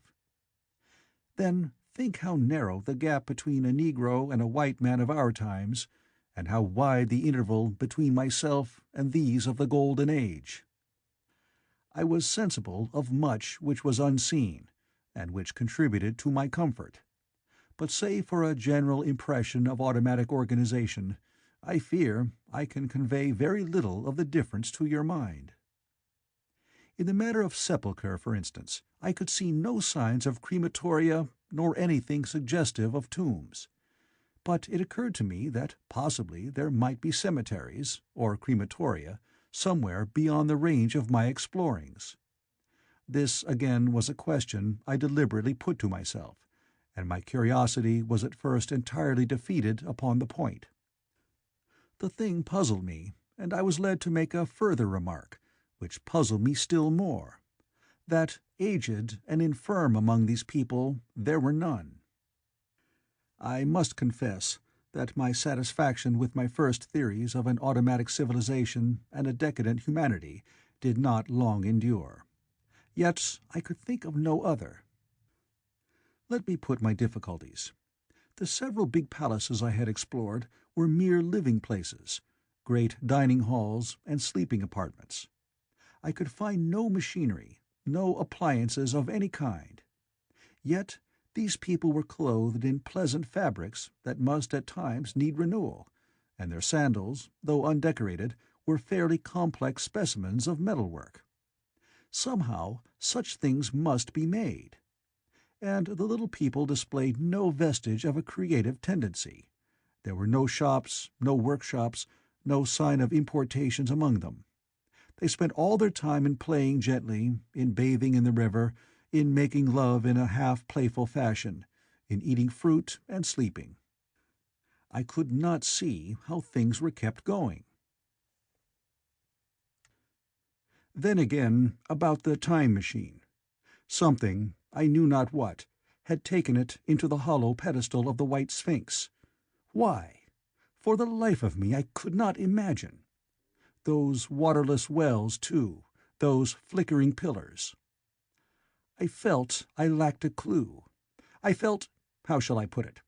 Suppose you found an inscription, with sentences here and there in excellent plain English, and interpolated therewith others made up of words, of letters even, absolutely unknown to you.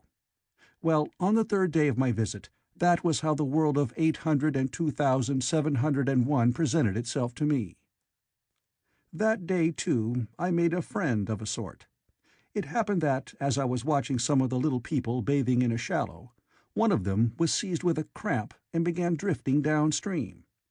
The main current ran rather swiftly, but not too strongly for even a moderate swimmer.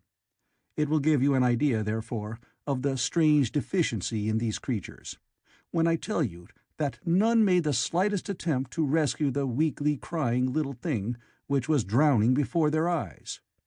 When I realized this, I hurriedly slipped off my clothes, and wading in at a point lower down, I caught the poor mite and drew her safe to land.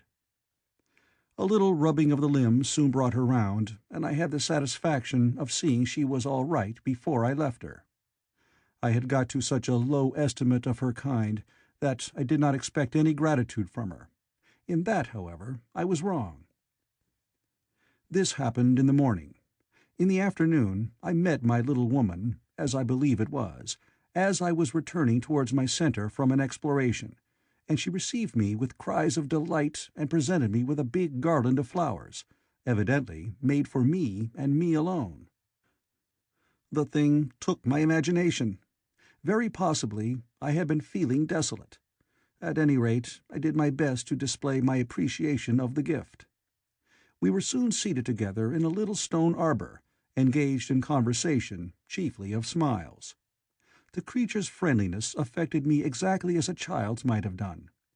We passed each other flowers, and she kissed my hands. I did the same to hers. Then I tried talk, and found that her name was Weena, which, though I don't know what it meant, somehow seemed appropriate enough. That was the beginning of a queer friendship which lasted a week, and ended as I will tell you. She was exactly like a child. She wanted to be with me always. She tried to follow me everywhere, and on my next journey out and about, it went to my heart to tire her down and leave her at last, exhausted, and calling after me rather plaintively. But the problems of the world had to be mastered. I had not, I said to myself, come into the future to carry on a miniature flirtation. Yet her distress when I left her was very great. Her expostulations at the parting were sometimes frantic, and I think altogether I had as much trouble as comfort from her devotion. Nevertheless, she was, somehow, a great comfort. I thought it was mere childish affection that made her cling to me. Until it was too late, I did not clearly know what I had inflicted upon her when I left her. Nor until it was too late did I clearly understand what she was to me. For, by merely seeming fond of me, and showing in her weak, futile way that she cared for me, the little doll of a creature presently gave my return to the neighbourhood of the White Sphinx almost the feeling of coming home. And I would watch for her tiny figure of white and gold so soon as I came over the hill. It was from her, too, that I learned that fear had not yet left the world. She was fearless enough in the daylight, and she had the oddest confidence in me. For once, in a foolish moment, I made threatening grimaces at her, and she simply laughed at them. But she dreaded the dark, dreaded shadows, dreaded black things. Darkness to her was the one thing dreadful. It was a singularly passionate emotion, and it set me thinking and observing. I discovered then, among other things, that these little people gathered into the great houses after dark, and slept in droves, To enter upon them without a light was to put them into a tumult of apprehension. I never found one out of doors, or one sleeping alone within doors, after dark. Yet I was still such a blockhead that I missed the lesson of that fear, and in spite of Weena's distress I insisted upon sleeping away from these slumbering multitudes. It troubled her greatly, but in the end her odd affection for me triumphed, and for 5 of the nights of our acquaintance, including the last night of all, she slept with her head pillowed on my arm. But my story slips away from me as I speak of her. It must have been the night before her rescue that I was awakened about dawn. I had been restless, dreaming most disagreeably that I was drowned, and that sea anemones were feeling over my face with their soft palps. I woke with a start, and with an odd fancy that some greyish animal had just rushed out of the chamber. I tried to get to sleep again, but I felt restless and uncomfortable. It was that dim grey hour when things are just creeping out of darkness, when everything is colourless and clear-cut and yet unreal. I got up and went down into the great hall, and so out upon the flagstones in front of the palace. I thought I would make a virtue of necessity and see the sunrise. The moon was setting, and the dying moonlight and the first pallor of dawn were mingled in a ghastly half-light. The bushes were inky black, the ground a sombre grey, the sky colourless and cheerless. And up the hill I thought I could see ghosts. There were several times, as I scanned the slope, I saw white figures. Twice I fancied I saw a solitary white ape-like creature running rather quickly up the hill, and once near the ruins I saw a leash of them carrying some dark body. They moved hastily. I did not see what became of them. It seemed that they vanished among the bushes. The dawn was still indistinct, you must understand. I was feeling that chill, uncertain, early morning feeling you may have known. I doubted my eyes. As the eastern sky grew brighter, and the light of the day came on and its vivid colouring returned upon the world once more, I scanned the view keenly, but I saw no vestige of my white figures. They were mere creatures of the half-light. "They must have been ghosts," I said. "I wonder whence they dated." For a queer notion of Grant Allen's came into my head and amused me. If each generation die and leave ghosts, he argued, the world at last will get overcrowded with them. On that theory, they would have grown innumerable some 800,000 years since, and it was no great wonder to see 4 at once. But the jest was unsatisfying, and I was thinking of these figures all the morning, until Weena's rescue drove them out of my head. I associated them in some indefinite way with the white animal I had startled in my first passionate search for the time machine. But Weena was a pleasant substitute. Yet, all the same, they were soon destined to take far deadlier possession of my mind. I think I have said how much hotter than our own was the weather of this golden age. I cannot account for it. It may be that the sun was hotter, or the earth nearer the sun. It is usual to assume that the sun will go on cooling steadily in the future, but people, unfamiliar with such speculations as those of the younger Darwin, forget that the planets must ultimately fall back one by one into the parent body. As these catastrophes occur, the sun will blaze with renewed energy, and it may be that some inner planet had suffered this fate. Whatever the reason, the fact remains that the sun was very much hotter than we know it. Well, one very hot morning, my 4th, I think, as I was seeking shelter from the heat and glare in a colossal ruin near the great house where I slept and fed, there happened this strange thing. Clambering among these heaps of masonry, I found a narrow gallery, whose end and side windows were blocked by fallen masses of stone. By contrast with the brilliancy outside, it seemed at first impenetrably dark to me. I entered it groping, for the change from light to blackness made spots of colour swim before me. Suddenly I halted spellbound. A pair of eyes, luminous by reflection against the daylight without, was watching me out of the darkness. The old, instinctive dread of wild beasts came upon me. I clenched my hands and steadfastly looked into the glaring eyeballs. I was afraid to turn. Then the thought of the absolute security in which humanity appeared to be living came to my mind, and then I remembered that strange terror of the dark. Overcoming my fear to some extent, I advanced a step and spoke. I will admit that my voice was harsh and ill-controlled. I put out my hand and touched something soft. At once the eyes darted sideways, and something white ran past me. I turned with my heart in my mouth, and saw a queer little ape-like figure, its head held down in a peculiar manner, running across the sunlit space behind me. It blundered against a block of granite, staggered aside, and in a moment was hidden in a black shadow beneath another pile of ruined masonry. My impression of it is, of course, imperfect, but I know it was a dull white, and had strange, large, greyish-red eyes. Also, that there was flaxen hair on its head and down its back. But, as I say, it went too fast for me to see distinctly. I cannot even say whether it ran on all fours or only with its forearms held very low. After an instant's pause, I followed it into the second heap of ruins. I could not find it at first, but after a time, in the profound obscurity, I came upon one of those round, well-like openings of which I have told you, half closed by a fallen pillar. A sudden thought came to me. Could this thing have vanished down the shaft? I lit a match, and looking down, I saw a small white moving creature, with large bright eyes which regarded me steadfastly as it retreated. It made me shudder. It was so like a human spider.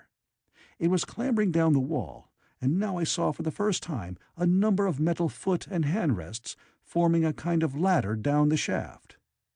Then the light burned my fingers and fell out of my hand, going out as it dropped, and when I lit another the little monster had disappeared.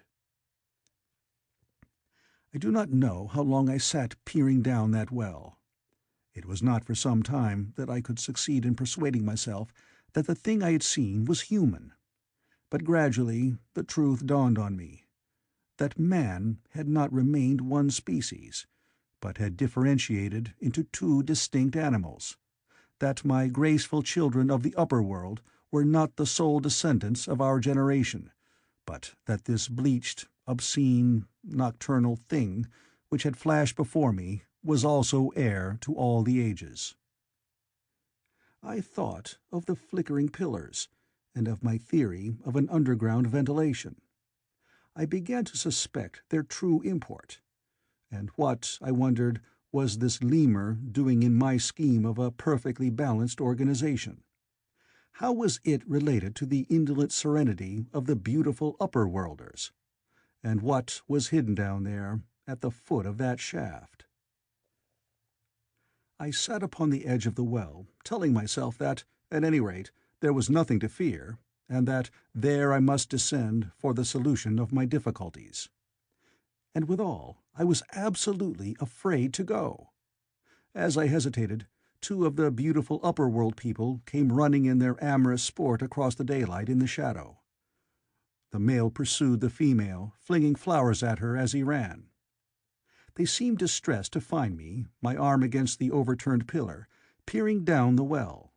Apparently it was considered bad form to remark these apertures, for when I pointed to this one, and tried to frame a question about it in their tongue, they were still more visibly distressed and turned away.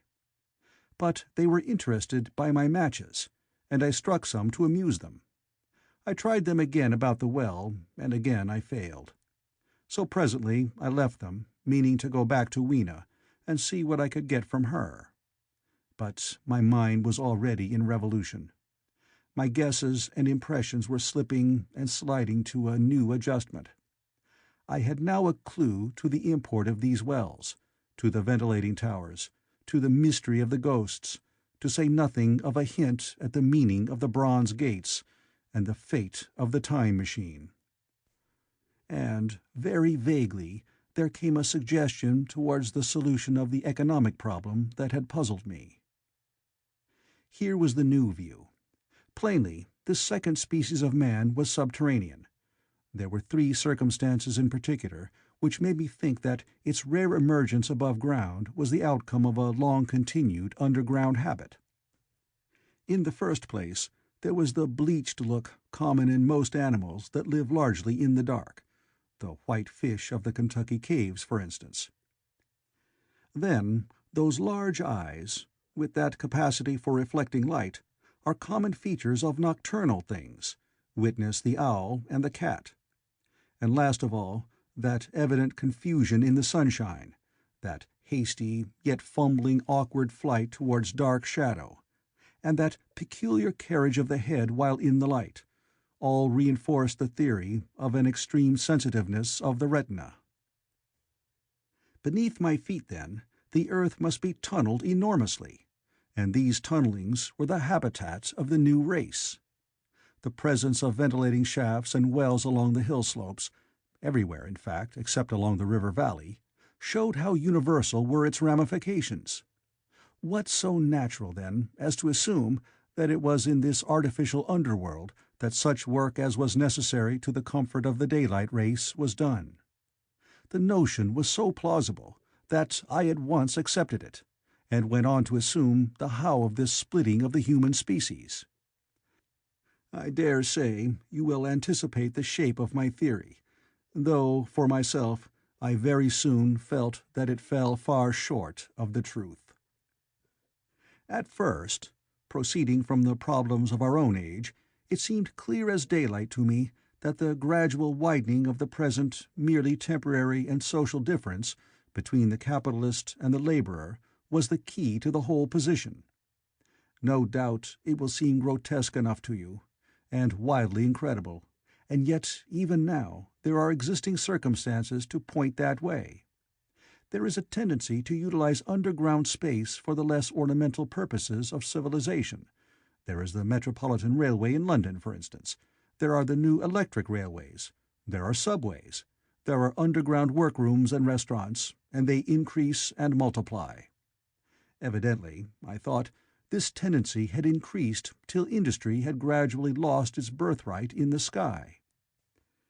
I mean that it had gone deeper and deeper into larger and ever larger underground factories, spending a still increasing amount of its time therein, till, in the end— Even now, does not an East End worker live in such artificial conditions as practically to be cut off from the natural surface of the earth? Again, the exclusive tendency of richer people, due, no doubt, to the increasing refinement of their education and the widening gulf between them and the rude violence of the poor, is already leading to the closing, in their interest, of considerable portions of the surface of the land. About London, for instance, perhaps half the prettier country is shut in against intrusion. And this same widening gulf, which is due to the length and expense of the higher educational process, and the increased facilities for and temptations towards refined habits on the part of the rich, will make that exchange between class and class, that promotion by intermarriage, which at present retards the splitting of our species along lines of social stratification, less and less frequent. So, in the end, above ground you must have the haves, pursuing pleasure and comfort and beauty, and below ground the have-nots, the workers getting continually adapted to the conditions of their labor. Once they were there, they would no doubt have to pay rent, and not a little of it, for the ventilation of their caverns, and if they refused, they would starve or be suffocated for arrears. Such of them as were so constituted as to be miserable and rebellious would die, and in the end, the balance being permanent, the survivors would become as well adapted to the conditions of underground life, and as happy in their way, as the upper-world people were to theirs. As it seemed to me, the refined beauty and the etiolated pallor followed naturally enough. The great triumph of humanity I had dreamed of took a different shape in my mind.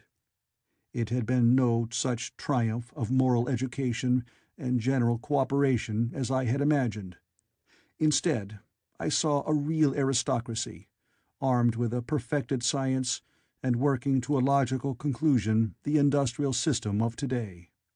Its triumph had not been simply a triumph over nature, but a triumph over nature and the fellow man.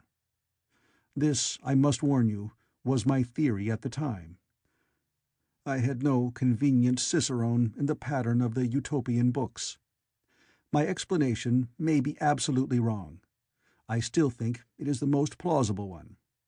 But even on this supposition, the balanced civilization that was at least attained must have long since passed its zenith, and was now far fallen into decay.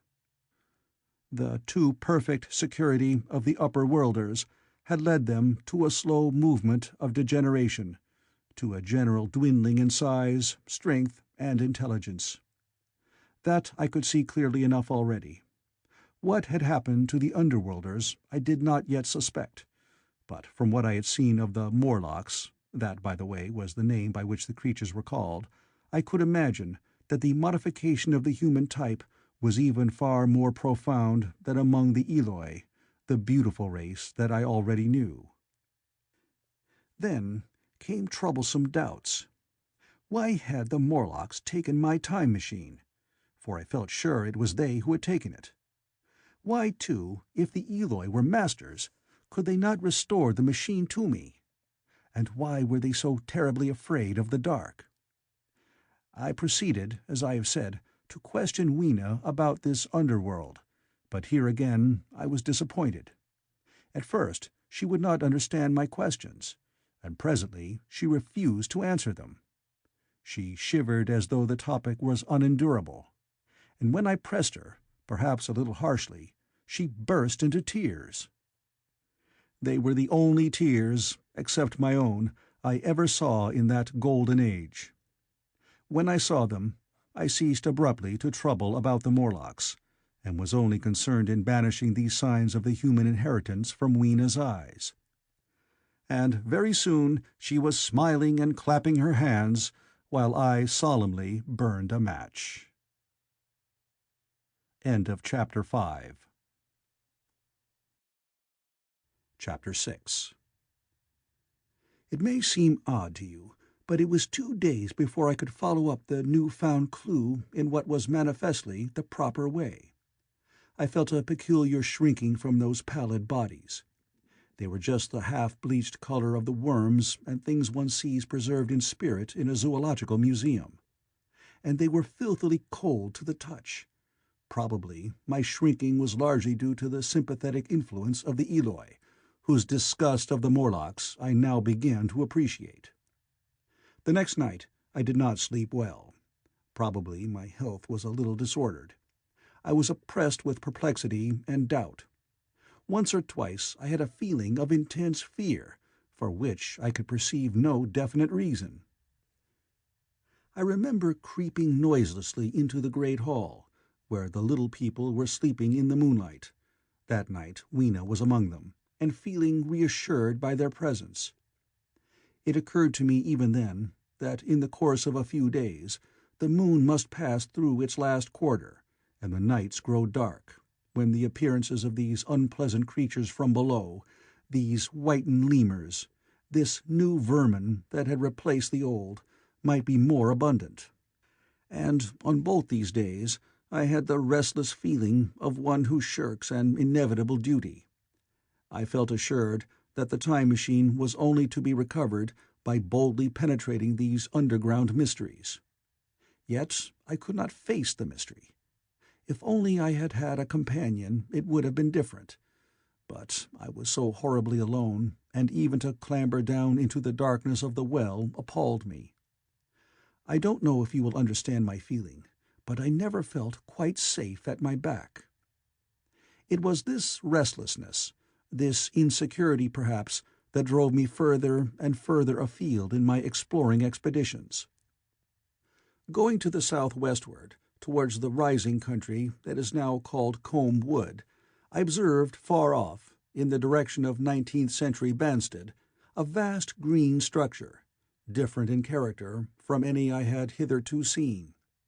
It was larger than the largest of the palaces or ruins I knew, and the facade had an oriental look, the face of it having the luster, as well as the pale green tint, a kind of bluish green of a certain type of Chinese porcelain. This difference in aspect suggested a difference in use, and I was minded to push on and explore. But the day was growing late, and I had come upon the site of the place after a long and tiring circuit, so I resolved to hold over the adventure for the following day, and I returned to the welcome and the caresses of little Weena. But next morning I perceived clearly enough that my curiosity regarding the palace of green porcelain was a piece of self-deception, to enable me to shirk, by another day, an experience I dreaded. I resolved I would make the descent without further waste of time, and started out in the early morning towards a well near the ruins of granite and aluminium. Little Weena ran with me. She danced beside me to the well, but when she saw me lean over the mouth and look downward, she seemed strangely disconcerted. "Good-bye, little Weena," I said, kissing her, and then, putting her down, I began to feel over the parapet for the climbing hooks. Rather hastily, I may as well confess, for I feared my courage might leak away. At first she watched me in amazement. Then she gave a most piteous cry, and running to me, she began to pull at me with her little hands. I think her opposition nerved me rather to proceed. I shook her off, perhaps a little roughly, and in another moment I was in the throat of the well. I saw her agonized face over the parapet, and smiled to reassure her. Then I clung to look down at the unstable hooks to which I clung. I had to clamber down a shaft of perhaps 200 yards. The descent was effected by means of metallic bars projecting from the sides of the well, and these being adapted to the needs of a creature much smaller and lighter than myself, I was speedily cramped and fatigued by the descent. And not simply fatigued. One of the bars bent suddenly under my weight, and almost swung me off into the blackness beneath. For a moment I hung by one hand, and after that experience I did not dare to rest again. Though my arms and back were presently acutely painful, I went on clambering down the sheer descent with as quick a motion as possible. Glancing upward, I saw the aperture, a small blue disk in which a star was visible, while little Weena's head showed as a round black projection. The thudding sound of a machine below grew louder and more oppressive. Everything save that little disk above was profoundly dark, and when I looked up again, Weena had disappeared. I was in an agony of discomfort. I had some thought of trying to go up the shaft again and leave the underworld alone. But even while I turned this over in my mind, I continued to descend. At last, with intense relief, I saw dimly coming up, a foot to the right of me, a slender loophole in the wall. Swinging myself in, I found it was the aperture of a narrow horizontal tunnel in which I could lie down and rest. It was not too soon. My arms ached, my back was cramped, and I was trembling with the prolonged terror of a fall. Besides this, the unbroken darkness had had a distressing effect upon my eyes. The air was full of the throb and hum of machinery pumping air down the shaft. I do not know how long I lay. I was roused by a soft hand touching my face. Starting up in the darkness, I snatched at my matches, and, hastily striking one, I saw 3 stooping white creatures, similar to the one I had seen above ground in the ruin, hastily retreating before the light. Living, as they did, in what appeared to me impenetrable darkness, their eyes were abnormally large and sensitive, just as are the pupils of the abysmal fishes, and they reflected the light in the same way. I have no doubt they could see me in that rayless obscurity, and they did not seem to have any fear of me apart from the light. But so soon as I struck a match in order to see them, they fled incontinently, vanishing into dark gutters and tunnels, from which their eyes glared at me in the strangest fashion. I tried to call to them, but the language they had was apparently different from that of the overworld people, so that I was needs left to my own unaided efforts, and the thought of flight before exploration was even then in my mind. But I said to myself, "You are in for it now," and feeling my way along the tunnel, I found the noise of machinery grow louder. Presently the walls fell away from me, and I came into a large open space, and striking another match, saw that I had entered a vast arched cavern, which stretched into utter darkness beyond the range of my light. The view I had of it was as much as one could see in the burning of a match. Necessarily, my memory is vague. Great shapes, like big machines, rose out of the dimness, and cast grotesque black shadows, in which dim spectral Morlocks sheltered from the glare. The place, by the by, was very stuffy and oppressive, and a faint halitus of freshly shed blood was in the air. Some way down the central vista was a little table of white metal, laid with what seemed a meal. The Morlocks, at any rate, were carnivorous. Even at the time, I remember wondering what large animal could have survived to furnish the red joint I saw. It was all very indistinct. The heavy smell, the big, unmeaning shapes, the obscene figures lurking in the shadows, and only waiting for the darkness to come at me again. Then the match burned down and stung my fingers and fell, a wriggling red spot in the blackness. I have thought since how particularly ill-equipped I was for such an experience. When I had started with the time machine, I had started with the absurd assumption that the men of the future would certainly be infinitely ahead of ourselves in all their appliances. I had come without arms, without medicine, without anything to smoke. At times I missed tobacco frightfully. Even without enough matches. If only I had thought of a kodak! I could have flashed that glimpse of the underworld in a second, and examined it at leisure. But, as it was, I stood there with only the weapons and the powers that nature had endowed me with, hands, feet, and teeth, these, and 4 safety matches that still remained to me. I was afraid to push my way in among all this machinery in the dark, and it was only with my last glimpse of light I discovered that my store of matches had run low. It had never occurred to me until that moment that there was any need to economize them, and I had wasted almost half the box in astonishing the upper-worlders, to whom fire was a novelty. Now, as I say, I had 4 left, and while I stood in the dark, a hand touched mine, lank fingers came feeling over my face, and I was sensible of a peculiar, unpleasant odor. I fancied I heard the breathing of a crowd of these dreadful little beings about me. I felt the box of matches in my hand being gently disengaged, and other hands behind me plucking at my clothing. The sense of these unseen creatures examining me was indescribably unpleasant. The sudden realization of my ignorance of their ways of thinking and doing came home to me very vividly in the darkness. I shouted at them as loudly as I could. They started away, and then I could feel them approaching me again. They clutched at me more boldly, whispering odd sounds to each other. I shivered violently, and shouted again rather discordantly. This time they were not so seriously alarmed, and they made a queer laughing noise as they came back at me. I will confess I was horribly frightened.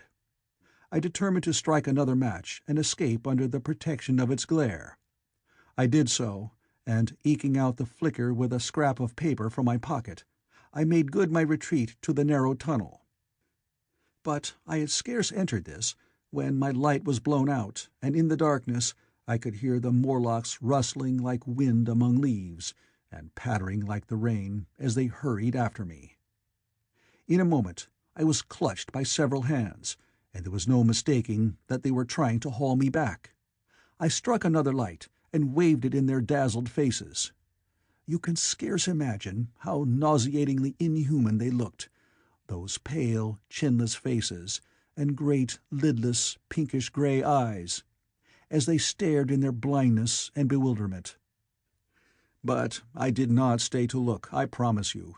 I retreated again, and when my second match had ended, I struck my third.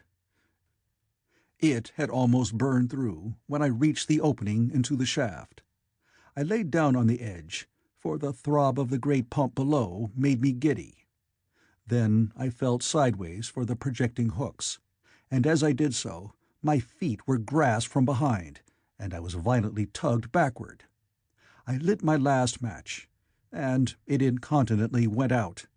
But I had my hand on the climbing bars now, and kicking violently, I disengaged myself from the clutches of the Morlocks, and was speedily clambering up the shaft, while they stayed peering and blinking up at me, all but one little wretch who followed me for some way, and well nigh secured my boot as a trophy. That climb seemed interminable to me. With the last 20 or 30 feet of it, a deadly nausea came upon me. I had the greatest difficulty in keeping my hold. The last few yards was a frightful struggle against this faintness. Several times my head swam, and I felt all the sensations of falling. At last, however, I got over the well-mouth somehow, and staggered out of the ruin into the blinding sunlight. I fell upon my face. Even the soil smelt sweet and clean. Then I remember Weena kissing my hands and ears, and the voices of others among the Eloi. Then, for a time, I was insensible. End of Chapter 6. Chapter 7. Now, indeed, I seemed in a worse case than before. Hitherto, except during my night's anguish at the loss of the time-machine, I had felt a sustaining hope of ultimate escape, but that hope was staggered by these new discoveries. Hitherto, I had merely thought myself impeded by the childish simplicity of the little people, and by some unknown forces, which I had only to understand to overcome. But there was an altogether new element in the sickening quality of the Morlocks, a something inhuman and malign. Instinctively, I loathed them. Before, I had felt as a man might feel who had fallen into a pit. My concern was with the pit and how to get out of it. Now I felt like a beast in a trap, whose enemy would come upon him soon. The enemy I dreaded may surprise you. It was the darkness of the new moon. Weena had put this into my head by some at first incomprehensible remarks about the dark nights. It was not now such a very difficult problem to guess what the coming of dark nights might mean. The moon was on the wane. Each night there was a longer interval of darkness. And now I understood to some slight degree at least the reason of the fear of the little upper-world people for the dark.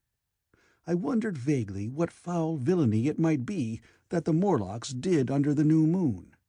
I felt pretty sure now that my second hypothesis was all wrong.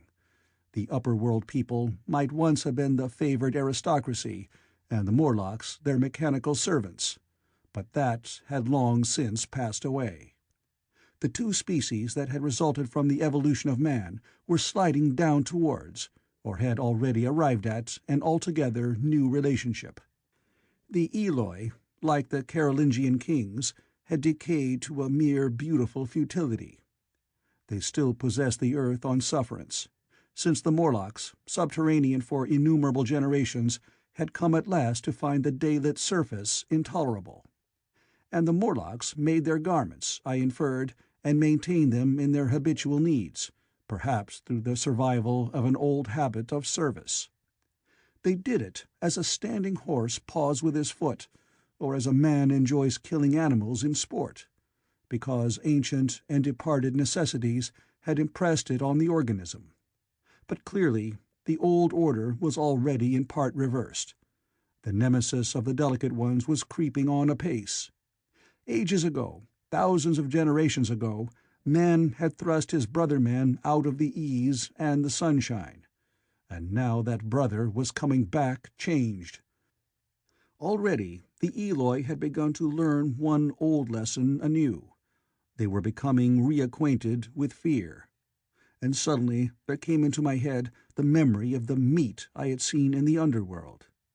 It seemed odd how it floated into my mind, not stirred up, as it were, by the current of my meditations, but coming in almost like a question from outside. I tried to recall the form of it. I had a vague sense of something familiar, but I could not tell what it was at the time.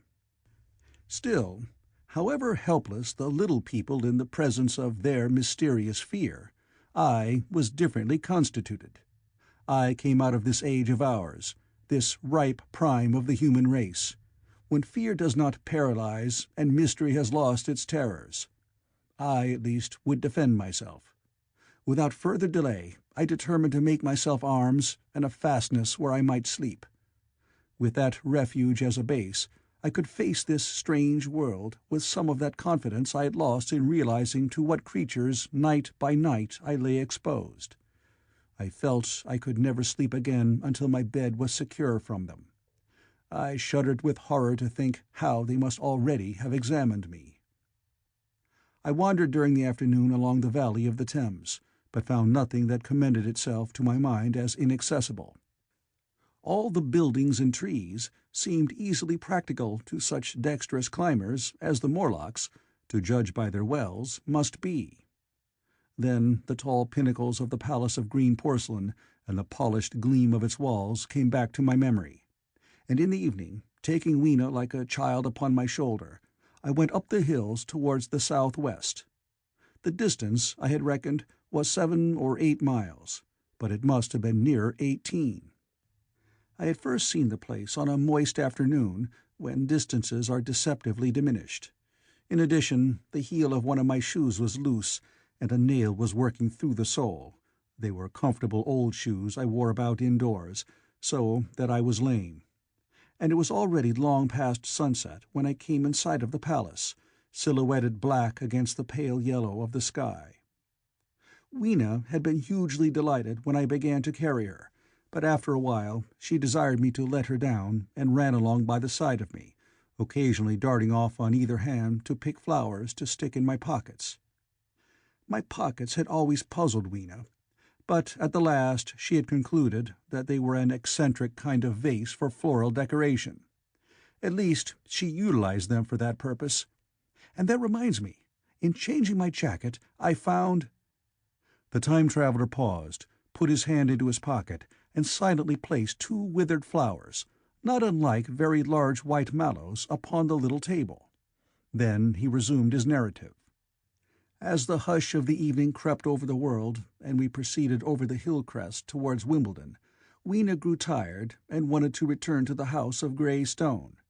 But I pointed out the distant pinnacles of the Palace of Green Porcelain to her, and contrived to make her understand that we were seeking a refuge there from her fear. You know that great pause that comes upon things before the dusk? Even the breeze stops in the trees. To me, there is always an air of expectation about that evening stillness. The sky was clear, remote, and empty, save for a few horizontal bars far down in the sunset. Well, that night the expectation took the color of my fears. In that darkling calm my senses seemed preternaturally sharpened. I fancied I could even feel the hollowness of the ground beneath my feet, could, indeed, almost see through it the Morlocks on their ant-hill, going hither and thither and waiting for the dark. In my excitement I fancied that they would receive my invasion of their burrows as a declaration of war. And why had they taken my time machine? So we went on in the quiet, and the twilight deepened into night. The clear blue of the distance faded, and one star after another came out. The ground grew dim and the trees black. Weena's fears and her fatigue grew upon her. I took her in my arms and talked to her and caressed her. Then, as the darkness grew deeper, she put her arms round my neck, and closing her eyes, tightly pressed her face against my shoulder. So we went down a long slope into a valley, and there, in the dimness, I almost walked into a little river. This I waded, and went up on the opposite side of the valley, past a number of sleeping-houses, and by a statue, a faun or some such figure, minus the head. Here, too, were acacias. So far I had seen nothing of the Morlocks, but it was yet early in the night, and the darker hours before the old moon rose were still to come. From the brow of the next hill I saw a thick wood spreading wide and black before me. I hesitated at this. I could see no end to it, either to the right or the left. Feeling tired, my feet in particular were very sore, I carefully lowered Weena from my shoulder as I halted, and sat down upon the turf. I could no longer see the palace of green porcelain, and I was in doubt of my direction. I looked into the thickness of the wood and thought of what it might hide. Under that dense tangle of branches one would be out of sight of the stars. Even were there no other lurking danger, a danger I did not care to let my imagination loose upon, there would still be all the roots to stumble over and the tree boles to strike against. I was very tired, too, after the excitements of the day, so I decided that I would not face it, but would pass the night upon the open hill. Weena, I was glad to find, was fast asleep. I carefully wrapped her in my jacket and sat down beside her to wait for the moonrise. The hillside was quiet and deserted, but from the black of the wood there came now and then a stir of living things. Above me shone the stars, for the night was very clear. I felt a certain sense of friendly comfort in their twinkling. All the old constellations had gone from the sky, however. That slow movement which is imperceptible in 100 human lifetimes had long since rearranged them in unfamiliar groupings. But the Milky Way, it seemed to me, was still the same tattered streamer of stardust as of yore. Southward, as I judged it, was a very bright red star that was new to me. It was even more splendid than our own green Sirius. And amid all these scintillating points of light, one bright planet shone kindly and steadily, like the face of an old friend. Looking at these stars suddenly dwarfed my own troubles and all the gravities of terrestrial life. I thought of their unfathomable distance, and the slow, inevitable drift of their movements out of the unknown past into the unknown future. I thought of the great precessional cycle that the pole of the earth describes. Only 40 times had that silent revolution occurred during all the years that I had traversed, and during these few revolutions all the activity, all the traditions, the complex organizations, the nations, languages, literatures, aspirations, even the mere memory of man as I knew him, had been swept out of existence. Instead were these frail creatures, who had forgotten their high ancestry, and the white things of which I went in terror. Then I thought of the great fear that was between the two species, and for the first time, with a sudden shiver, came the clear knowledge of what the meat I had seen might be. Yet it was too horrible. I looked at little Weena sleeping beside me, her face white and star-like under the stars, and forthwith dismissed the thought. Through that long night I held my mind off the Morlocks as well as I could, and whiled away the time by trying to fancy I could find signs of the old constellations in the new confusion. The sky kept very clear, except for a hazy cloud or so. No doubt I dozed at times. Then, as my vigil wore on, came a faintness in the eastward sky, like the reflection of some colourless fire, and the old moon rose, thin and peaked and white. And close behind, and overtaking it, and overflowing it, the dawn came, pale at first, and then growing pink and warm. No Morlocks had approached us. Indeed, I had seen none upon the hill that night. And in the confidence of renewed day, it almost seemed to me that my fear had been unreasonable. I stood up and found my foot with the loose heel swollen at the ankle, and painful under the heel, so I sat down again, took off my shoes, and flung them away. I awakened Weena, and we went down into the wood, now green and pleasant, instead of black and forbidding. We found some fruit wherewith to break our fast. We soon met others of the dainty ones, laughing and dancing in the sunlight, as though there were no such thing in nature as the night. And then I thought once more of the meat I had seen. I felt assured now of what it was, and from the bottom of my heart I pitied this last feeble rill from the great flood of humanity. Clearly, at some time in the long ago of human decay, the Morlocks' food had run short. Possibly they had lived on rats and such like vermin. Even now, man is far less discriminating and exclusive in his food than he was, far less than any monkey. His prejudice against human flesh is no deep-seated instinct. And so, these inhuman sons of men— I tried to look at the thing in a scientific spirit. After all, they were less human and more remote than our cannibal ancestors of 3,000 or 4,000 years ago. And the intelligence that would have made this state of things a torment had gone. Why should I trouble myself? These Eloi were mere fatted cattle, which the ant-like Morlocks preserved and preyed upon, probably saw to the breeding of. And there was Weena dancing at my side. Then I tried to preserve myself from the horror that was coming upon me, by regarding it as a rigorous punishment of human selfishness. Man had been content to live in ease and delight upon the labors of his fellow man, had taken necessity as his watchword and excuse, and in the fullness of time necessity had come home to him. I even tried a Carlyle-like scorn of this wretched aristocracy in decay, but this attitude of mind was impossible.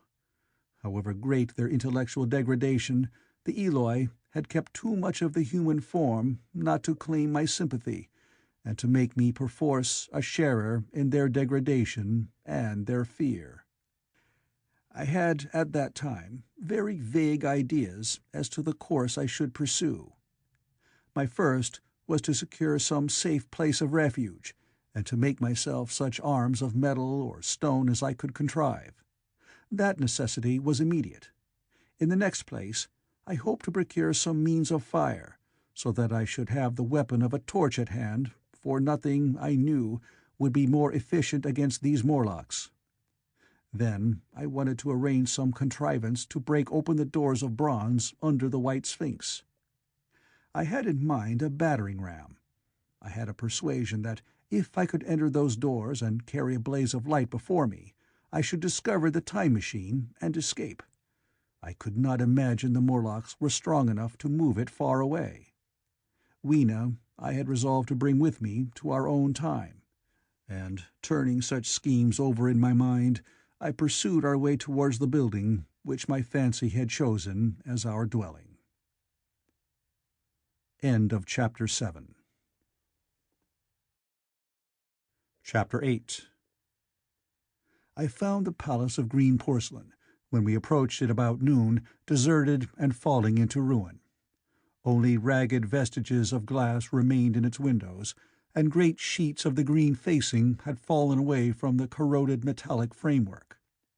It lay very high upon a turfy down, and looking northeastward before I entered it, I was surprised to see a large estuary, or even creek, where I judged Wandsworth and Battersea must have once been. I thought then, though I never followed up the thought, of what might have happened, or might be happening, to the living things in the sea.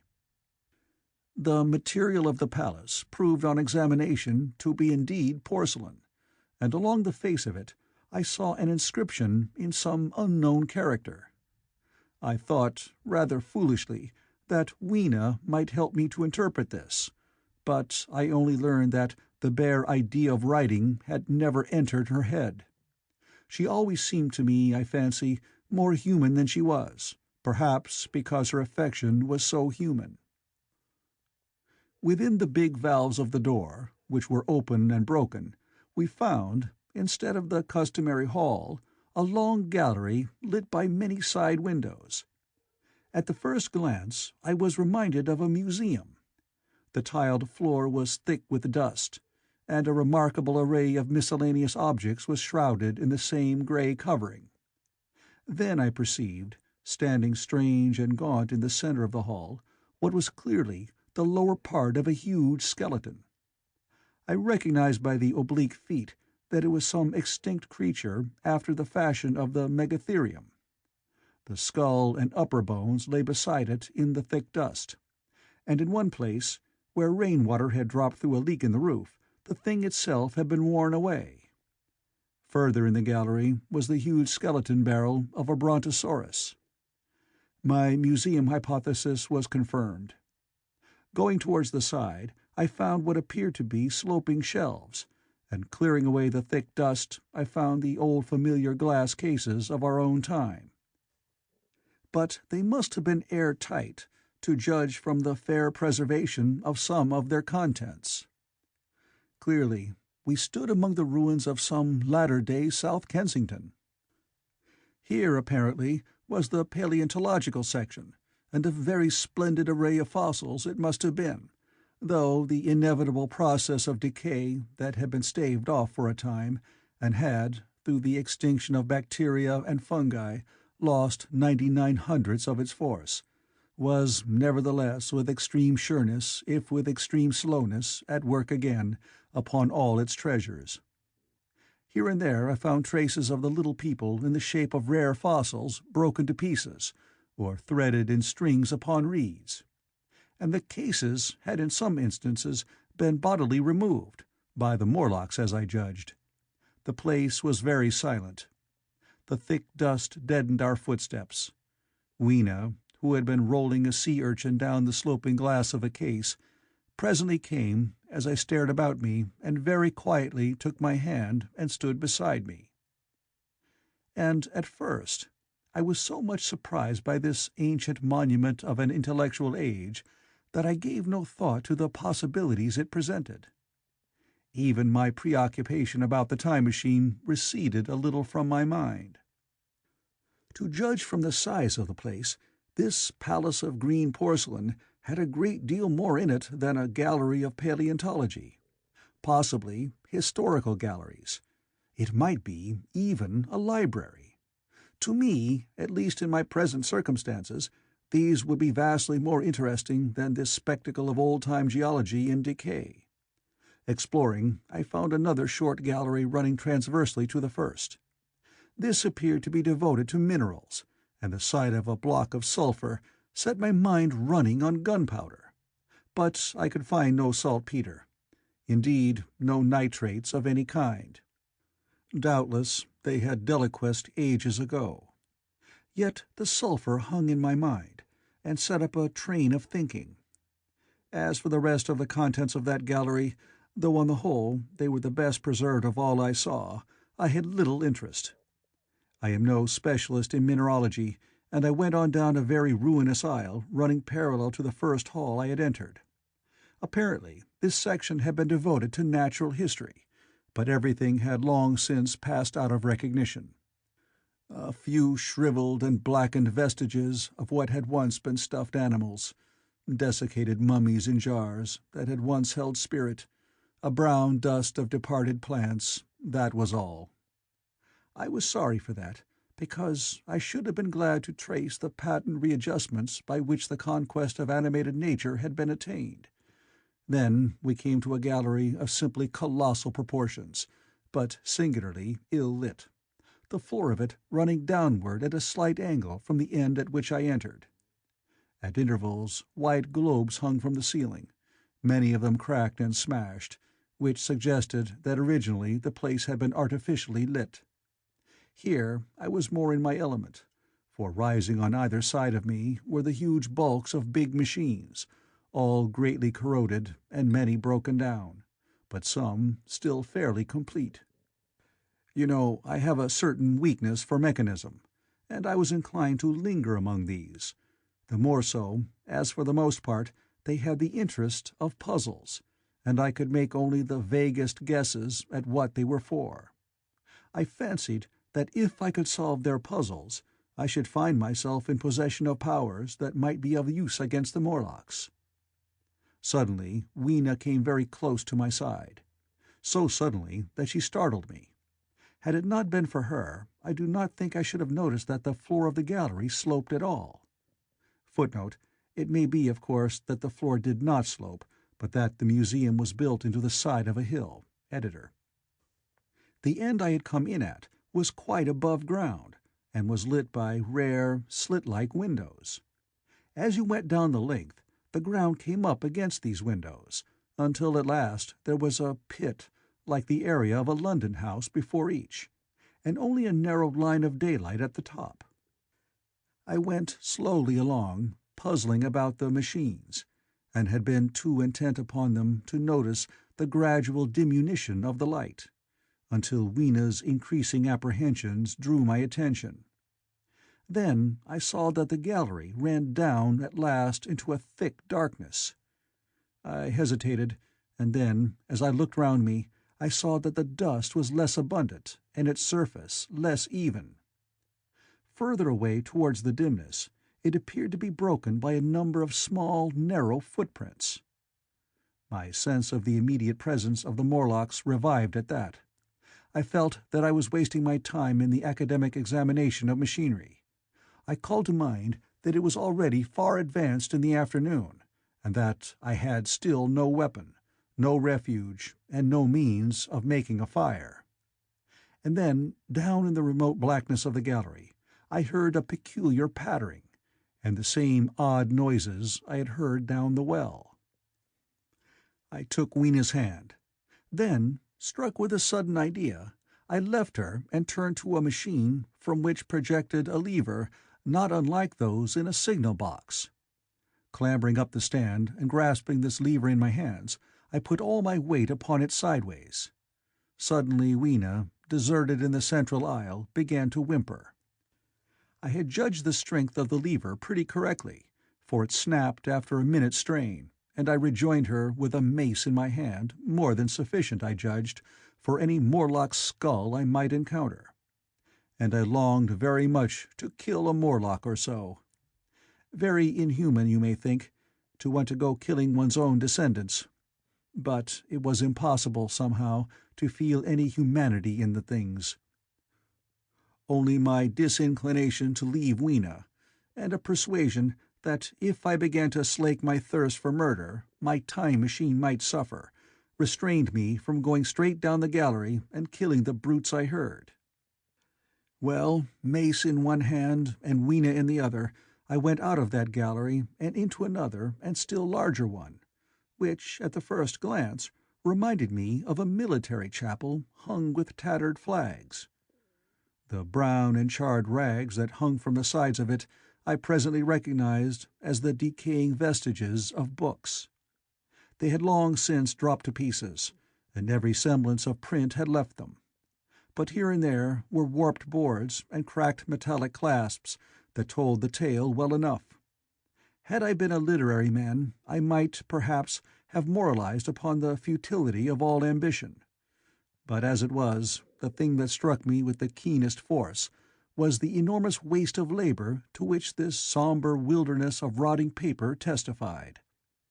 At the time, I will confess that I thought chiefly of the Philosophical Transactions and my own 17 papers upon physical optics. Then, going up a broad staircase, we came to what may once have been a gallery of technical chemistry, and here I had not a little hope of useful discoveries. Except at one end, where the roof had collapsed, this gallery was well preserved. I went eagerly to every unbroken case, and at last, in one of the really airtight cases, I found a box of matches. Very eagerly I tried them. They were perfectly good. They were not even damp. I turned to Weena. "Dance!" I cried to her in her own tongue, for now I had a weapon indeed against the horrible creatures we feared. And so, in that derelict museum, upon the thick soft carpeting of dust, to Weena's huge delight, I solemnly performed a kind of composite dance, whistling "The Land of the Leal" as cheerfully as I could. In part it was a modest can-can, in part a step dance, in part a skirt dance, so far as my tailcoat permitted, and in part original. For I am naturally inventive, as you know. Now, I still think that for this box of matches to have escaped the wear of time for immemorial years was most strange. As for me, it was a most fortunate thing.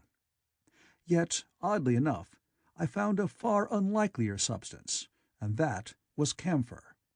I found it in a sealed jar, that by chance, I suppose, had been really hermetically sealed. I fancied at first that it was paraffin wax, and smashed the glass accordingly. But the odor of camphor was unmistakable. In the universal decay, this volatile substance had chanced to survive, perhaps through many thousands of centuries.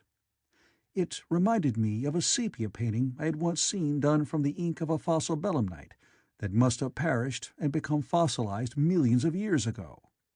I was about to throw it away, but I remembered that it was inflammable and burned with a good bright flame, was in fact an excellent candle, and I put it in my pocket. I found no explosives, however, nor any means of breaking down the bronze doors. As yet, my iron crowbar was the most helpful thing I had chanced upon. Nevertheless, I left that gallery greatly elated. I cannot tell you all the story of that long afternoon.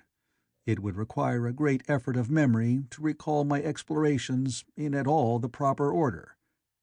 I remember a long gallery of rusting stands of arms, and how I hesitated between my crowbar and a hatchet or a sword. I could not carry both, however, and my bar of iron promised best against the bronze gates. There were numbers of guns, pistols, and rifles, and most were masses of rust, but many were of some new metal, and still fairly sound. But any cartridges or powder there may once have been had rotted into dust. One corner I saw was charred and shattered, perhaps, I thought, by an explosion among the specimens. In another place was a vast array of idols, Polynesian, Mexican, Grecian, Phoenician, every country on earth, I should think. And here, yielding to an irresistible impulse, I wrote my name upon the nose of a steatite monster from South America that particularly took my fancy. As the evening drew on, my interest waned. I went through gallery after gallery, dusty, silent, often ruinous, the exhibits sometimes mere heaps of rust and lignite, sometimes fresher. In one place I suddenly found myself near the model of a tin mine, and then, by the merest accident, I discovered, in an airtight case, 2 dynamite cartridges. I shouted, "Eureka!" and smashed the case with joy. Then came a doubt. I hesitated. Then, selecting a little side gallery, I made my essay. I never felt such a disappointment as I did in waiting 5, 10, 15 minutes for an explosion that never came. Of course, the things were dummies, as I might have guessed from their presence. I really believe that, had they not been so, I should have rushed off incontinently and blown Sphinx, bronze doors, and, as it proved, my chances of finding the time machine altogether into non-existence. It was after that, I think, that we came to a little open court within the palace. It was turfed and had 3 fruit trees, so we rested and refreshed ourselves. Toward sunset I began to consider our position. Night was creeping upon us, and my inaccessible hiding-place had still to be found. But that troubled me very little now. I had in my possession a thing that was, perhaps, the best of all defenses against the Morlocks. I had matches. I had the camphor in my pocket, too, if a blaze were needed. It seemed to me that the best thing we could do would be to pass the night in the open, protected by a fire. In the morning there was the getting of the time machine. Towards that, as yet, I had only my iron mace. But now, with my growing knowledge, I felt very differently towards those bronze doors. Up to this, I had refrained from forcing them, largely because of the mystery on the other side. They had never impressed me as being very strong, and I hoped to find my bar of iron not altogether inadequate for the work. End of Chapter 8. Chapter 9. We emerged from the palace while the sun was still in part above the horizon. I was determined to reach the White Sphinx early the next morning, and ere the dusk I proposed pushing through the woods that had stopped me on the previous journey. My plan was to go as far as possible that night, and then, building a fire, to sleep in the protection of its glare. Accordingly, as we went along, I gathered any sticks or dried grass I saw, and presently had my arms full of such litter. Thus loaded, our progress was slower than I had anticipated, and besides, Weena was tired. And I began to suffer from sleepiness too, so that it was full night before we reached the wood. Upon the shrubby hill of its edge, Weena would have stopped, fearing the darkness before us. But a singular sense of impending calamity, that should indeed have served me as a warning, drove me onward. I had been without sleep for a night and 2 days, and I was feverish and irritable. I felt sleep coming upon me, and the Morlocks with it. While we hesitated, among the black bushes behind us, and dim against their blackness, I saw 3 crouching figures. There was scrub and long grass all about us, and I did not feel safe from their insidious approach. The forest, I calculated, was rather less than a mile across. If we could get through it to the bare hillside, there, as it seemed to me, was an altogether safer resting place. I thought that with my matches and my camphor I could contrive to keep my path illuminated through the woods. Yet it was evident that if I was to flourish matches with my hands, I should have to abandon my firewood. So, rather reluctantly, I put it down. And then it came into my head that I would amaze our friends behind by lighting it. I was to discover the atrocious folly of this proceeding, but it came to my mind as an ingenious move for covering our retreat. I don't know if you have ever thought what a rare thing flame must be in the absence of man and in a temperate climate. The sun's heat is rarely strong enough to burn, even when it is focused by dewdrops, as is sometimes the case in more tropical districts. Lightning may blast and blacken, but it rarely gives rise to widespread fire. Decaying vegetation may occasionally smolder with the heat of its fermentation, but this rarely results in flame. In this decadence, too, the art of fire-making had been forgotten on the earth. The red tongues that went licking up my heap of wood were an altogether new and strange thing to Weena. She wanted to run to it and play with it. I believe she would have cast herself into it had I not restrained her. But I caught her up, and in spite of her struggles, plunged boldly before me into the wood. For a little way the glare of my fire lit the path.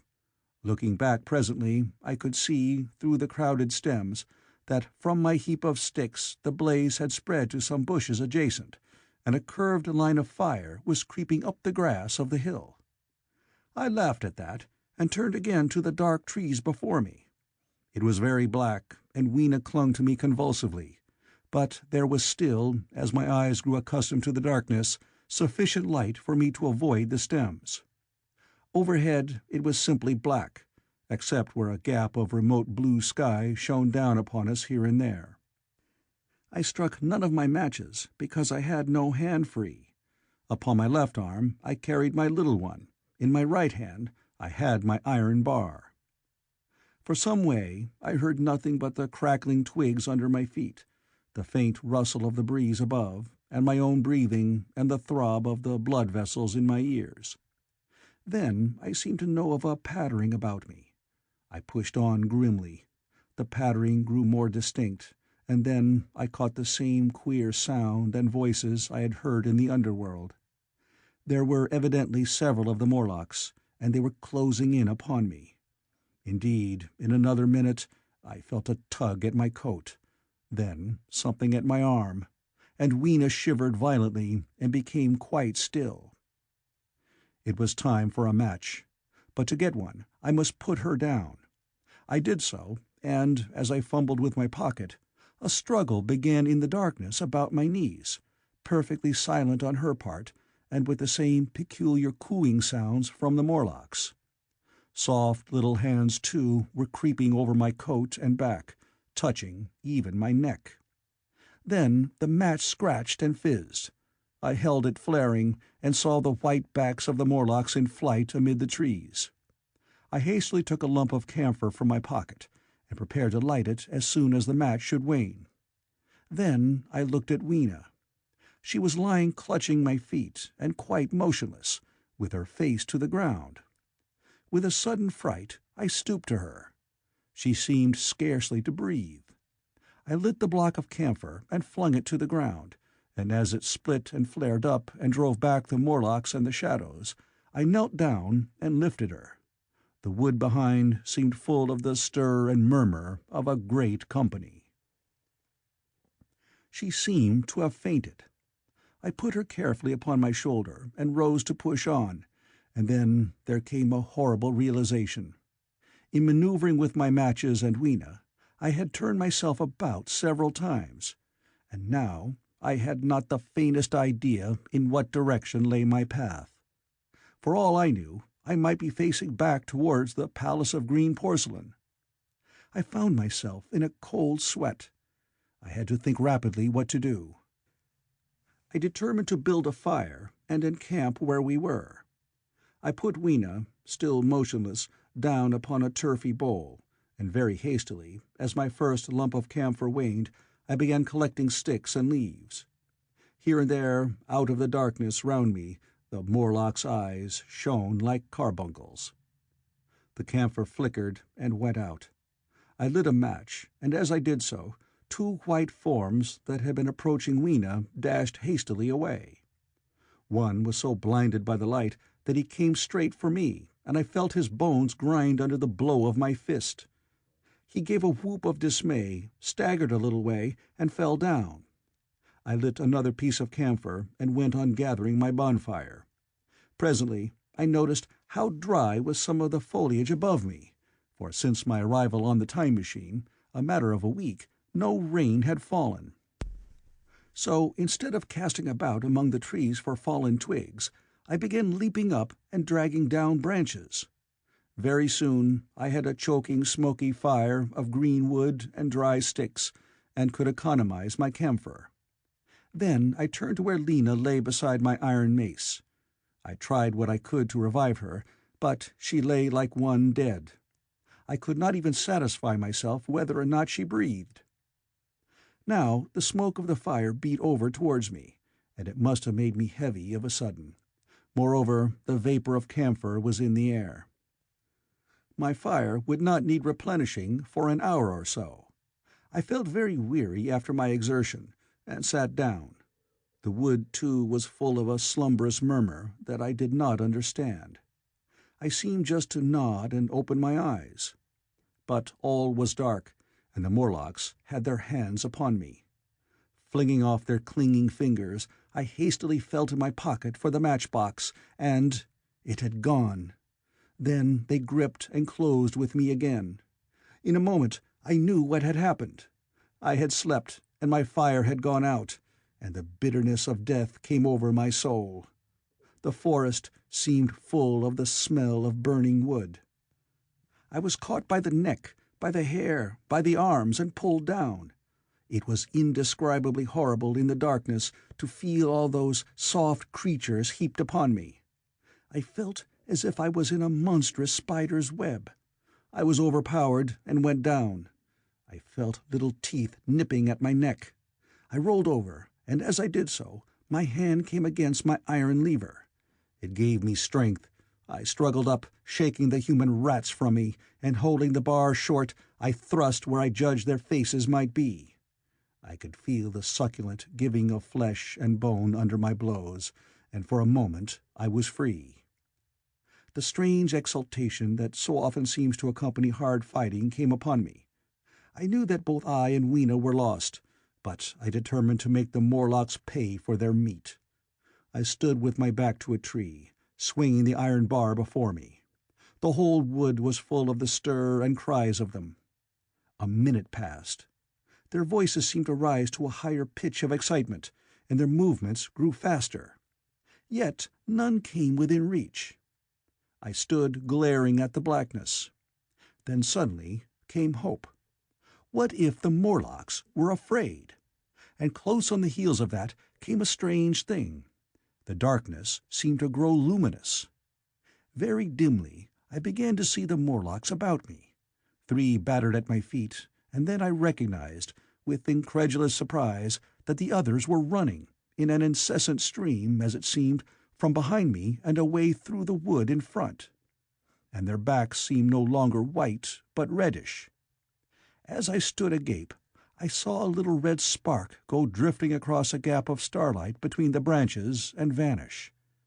And at that I understood the smell of burning wood, the slumberous murmur that was growing now into a gusty roar, the red glow, and the Morlock's flight. Stepping out from behind my tree and looking back, I saw, through the black pillars of the nearer trees, the flames of the burning forest. It was my first fire coming after me. With that I looked for Weena, but she was gone. The hissing and crackling behind me, the explosive thud as each fresh tree burst into flame, left little time for reflection. My iron bar still gripped, I followed in the Morlock's path. It was a close race. Once the flames crept forward so swiftly on my right as I ran that I was outflanked and had to strike off to the left.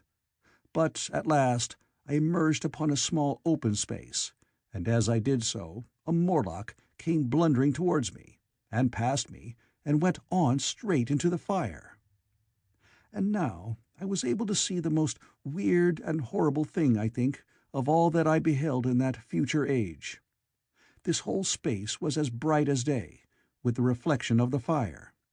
In the center was a hillock or tumulus, surmounted by a scorched hawthorn. Beyond this was another arm of the burning forest, with yellow tongues already writhing from it, completely encircling the space with a fence of fire. Upon the hillside were some 30 or 40 Morlocks, dazzled by the light and heat, and blundering hither and thither against each other in their bewilderment. At first I did not realize their blindness, and struck furiously at them with my bar, in a frenzy of fear, as they approached me, killing one and crippling several more. But when I had watched the gestures of one of them groping under the hawthorn against the red sky, and heard their moans, I was assured of their absolute helplessness and misery in the glare, and I struck no more of them. Yet every now and then one would come straight towards me, setting loose a quivering horror that made me quick to elude him. At one time the flames died down somewhat, and I feared the foul creatures would presently be able to see me. I was thinking of beginning the fight by killing some of them before this should happen, but the fire burst out again brightly, and I stayed my hand. I walked about the hill among them and avoided them, looking for some trace of Weena. But Weena was gone. At last I sat down on the summit of the hillock and watched this strange, incredible company of blind things groping to and fro, and making uncanny noises to each other as the glare of the fire beat on them. The coiling uprush of smoke streamed across the sky, and through the rare tatters of that red canopy, remote as though they belonged to another universe, shone the little stars. 2 or 3 Morlocks came blundering into me, and I drove them off with blows of my fists, trembling as I did so. For the most part of that night I was persuaded it was a nightmare. I bit myself and screamed in a passionate desire to awake. I beat the ground with my hands, and got up and sat down again, and wandered here and there, and again sat down. Then I would fall to rubbing my eyes and calling upon God to let me awake. Thrice I saw Morlocks put their heads down in a kind of agony and rush into the flames. But at last, above the subsiding red of the fire, above the streaming masses of black smoke and the whitening and blackening tree stumps, and the diminishing numbers of these dim creatures, came the white light of the day.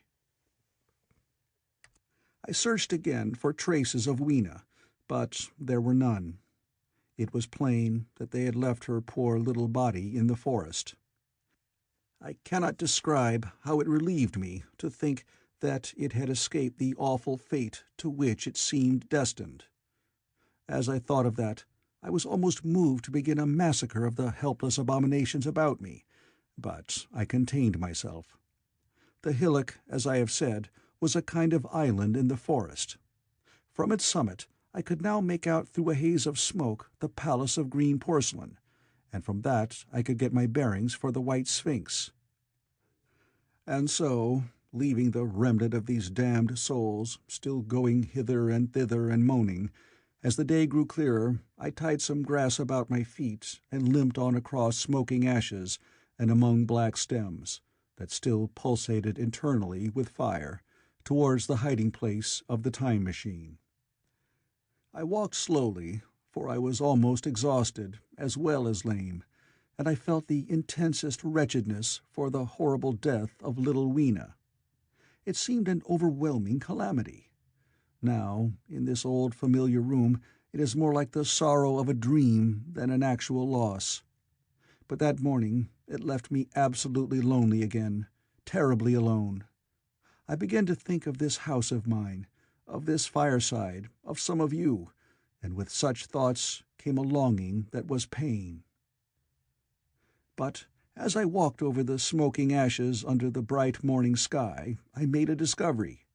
In my trouser pocket were still some loose matches. The box must have leaked before it was lost. End of Chapter 9. Chapter 10. About 8 or 9 in the morning, I came to the same seat of yellow metal from which I had viewed the world upon the evening of my arrival. I thought of my hasty conclusions upon that evening, and could not refrain from laughing bitterly at my confidence. Here was the same beautiful scene, the same abundant foliage, the same splendid palaces and magnificent ruins, the same silver river running between its fertile banks. The gay robes of the beautiful people moved hither and thither among the trees. Some were bathing in exactly the place where I had saved Weena, and that suddenly gave me a keen stab of pain. And like blots upon the landscape rose the cupolas above the ways to the underworld. I understood now what all the beauty of the overworld people covered. Very pleasant was their day, as pleasant as the day of the cattle in the field. Like the cattle, they knew of no enemies and provided against no needs. And their end was the same. I grieved to think how brief the dream of the human intellect had been. It had committed suicide. It had set itself steadfastly towards comfort and ease, a balanced society with security and permanency as its watchword. It had attained its hopes, and come to this at last. Once, life and property must have reached almost absolute safety. The rich had been assured of his wealth and comfort, the toiler assured of his life and work. No doubt in that perfect world there had been no unemployed problem, no social question left unsolved, and a great quiet had followed. It is a law of nature we overlook, that intellectual versatility is the compensation for change, danger, and trouble. An animal perfectly in harmony with its environment is a perfect mechanism. Nature never appeals to intelligence until habit and instinct are useless. There is no intelligence where there is no change and no need of change. Only those animals partake of intelligence that have to meet a huge variety of needs and dangers. So, as I see it, the upper-world man had drifted towards his feeble prettiness, and the underworld to mere mechanical industry. But that perfect state had lacked one thing even for mechanical perfection: absolute permanency. Apparently, as time went on, the feeding of the underworld, however it was affected, had become disjointed. Mother Necessity, who had been staved off for a few thousand years, came back again, and she began below. The underworld, being in contact with machinery, which, however perfect, still needs some little thought outside habit, had probably retained perforce rather more initiative, if less of every other human character, than the upper. And when other meat failed them, they turned to what old habit had hitherto forbidden. So I say I saw it in my last view of the world of 802,701. It may be as wrong an explanation as mortal wit could invent. It is how the thing shaped itself to me, and as that I give it to you. After the fatigues, excitements, and terrors of the past days, and in spite of my grief, this seat and the tranquil view and the warm sunlight were very pleasant. I was very tired and sleepy, and soon my theorizing passed into dozing. Catching myself at that, I took my own hint, and spreading myself out upon the turf, I had a long and refreshing sleep. I awoke a little before sunsetting. I now felt safe against being caught napping by the Morlocks, and stretching myself, I came down on the hill towards the White Sphinx. I had my crowbar in one hand, and the other hand played with the matches in my pocket. And now came a most unexpected thing. As I approached the pedestal of the Sphinx, I found the bronze valves were open. They had slid down into grooves. At that, I stopped short before them, hesitating to enter. Within was a small apartment, and on a raised place in the corner of this was the time machine. I had the small levers in my pocket. So here, after all my elaborate preparations for the siege of the White Sphinx, was a meek surrender. I threw my iron bar away, almost sorry not to use it. A sudden thought came into my head as I stooped towards the portal. For once, at least, I grasped the mental operations of the Morlocks. Suppressing a strong inclination to laugh, I stepped through the bronze frame and up to the time machine. I was surprised to find it had been carefully oiled and cleaned. I have suspected since that the Morlocks had even partially taken it to pieces while trying in their dim way to grasp its purpose. Now, as I stood and examined it, finding a pleasure in the mere touch of the contrivance, the thing I had expected happened. The bronze panel suddenly slid up and struck the frame with a clang. I was in the dark, trapped. So the Morlocks thought, and at that I chuckled gleefully. I could already hear their murmuring laughter as they came towards me. Very calmly I tried to strike the match. I had only to fix on the levers and depart then like a ghost. But I had overlooked one little thing. The matches were of that abominable kind that light only on the box. You may imagine how all my calm vanished. The little brutes were close upon me. One touched me. I made a sweeping blow in the dark at them with the levers and began to scramble into the saddle of the machine. Then came one hand upon me, and then another. Then I had simply to fight against their persistent fingers for my levers, and at the same time feel for the studs over which these fitted. One, indeed, they almost got away from me.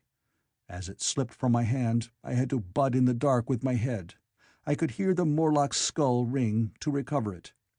It was a nearer thing than the fight in the forest, I think, this last scramble. But at last the lever was fitted and pulled over. The clinging hand slipped from me. The darkness presently fell from my eyes. I found myself in the same grey light and tumult I have already described. End of Chapter 10. Chapter 11.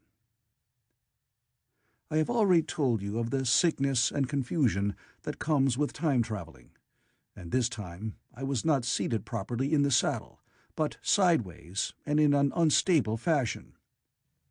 For an indefinite time I clung to the machine as it swayed and vibrated, quite unheeding how I went, and when I brought myself to look at the dials again, I was amazed to find where I had arrived. One dial records days, and another thousands of days, another millions of days, and another thousands of millions. Now, instead of reversing the levers, I had pulled them over so as to go forward with them, and when I came to look at these indicators, I found that the thousandths hand was sweeping round as fast as the seconds hand of a watch, into futurity. As I drove on, a peculiar change crept over the appearance of things. The palpitating grayness grew darker. Then, though I was still travelling with prodigious velocity, the blinking succession of day and night, which was usually indicative of a slower pace, returned, and more marked. This puzzled me very much at first.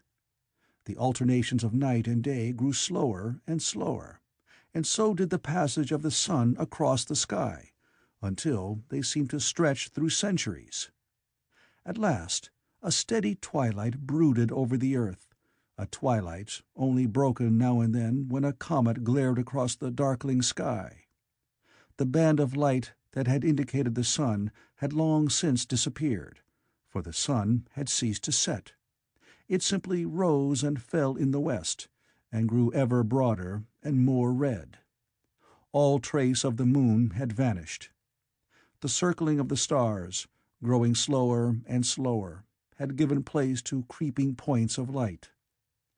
At last, some time before I stopped, the sun, very red and very large, halted motionless upon the horizon, a vast dome glowing with a dull heat, and now and then suffering a momentary extinction. At one time it had for a little while glowed more brilliantly again, but it speedily reverted to its sullen red heat. I perceived by this slowing down of its rising and setting that the work of the tidal drag was done. The earth had come to rest with one face to the sun, even as in our own time the moon faces the earth. Very cautiously, for I remembered my former headlong fall, I began to reverse my motion. Slower and slower went the circling hands, until the thousandths one seemed motionless, and the daily one was no longer a mere mist upon its scale. Still slower until the dim outlines of a desolate beach grew visible. I stopped very gently and sat upon the time machine looking round. The sky was no longer blue. Northeastward it was inky black, and out of the blackness shone brightly and steadily the pale white stars. Overhead it was a deep Indian red, and starless, and southeastward it grew brighter to a glowing scarlet, where, cut by the horizon, lay the huge hull of the sun, red and motionless. The rocks about me were of a harsh reddish color, and all the trace of life that I could see at first was the intensely green vegetation that covered every projecting point on their southeastern face. It was the same rich green that one sees on forest moss, or on the lichen in caves, plants which, like these, grow in a perpetual twilight. The machine was standing on a sloping beach. The sea stretched away to the southwest, to rise into a sharp bright horizon against the wan sky. There were no breakers and no waves, for not a breath of wind was stirring. Only a slightly oily swell rose and fell like a gentle breathing, and showed that the eternal sea was still moving and living. And along the margin, where the water sometimes broke, was a thick incrustation of salt, pink under the lurid sky. There was a sense of oppression in my head, and I noticed that I was breathing very fast. The sensation reminded me of my only experience of mountaineering, and from that I judged the air to be more rarefied than it is now. Far away up the desolate slope I heard a harsh scream, and saw a thing like a huge white butterfly go slanting and flittering up into the sky, and circling, disappear over some low hillocks beyond. The sound of its voice was so dismal that I shivered and seated myself more firmly upon the machine. Looking round me again, I saw that, quite near, what I had taken to be a reddish mass of rock was moving slowly towards me. Then I saw the thing was really a monstrous crab-like creature. Can you imagine a crab as large as yonder table, with its many legs moving slowly and uncertainly, its big claws swaying, its long antennae, like carter's whips, waving and feeling, and its stalked eyes gleaming at you at either side of its metallic front. Its back was corrugated and ornamented with ungainly bosses, and a greenish incrustation blotched it here and there. I could see the many palps of its complicated mouth flickering and feeling as it moved. As I stared at this sinister apparition crawling towards me, I felt a tickling on my cheek, as though a fly had lighted there. I tried to brush it away with my hand, but in a moment it returned, and almost immediately came another by my ear. I struck at this, and caught something thread-like. It was drawn swiftly out of my hand. With a frightful qualm I turned, and saw that I had grasped the antenna of another monster crab that stood just behind me. Its evil eyes were wriggling on their stalks, its mouth was all alive with appetite, and its vast ungainly claws, smeared with an algal slime, were descending upon me. In a moment my hand was on the lever, and I had placed a month between myself and these monsters. But I was still on the same beach, and saw them distinctly now as soon as I stopped. Dozens of them seemed to be crawling here and there, in the sombre light among the foliated sheets of intense green. I cannot convey the sense of abominable desolation that hung over the world.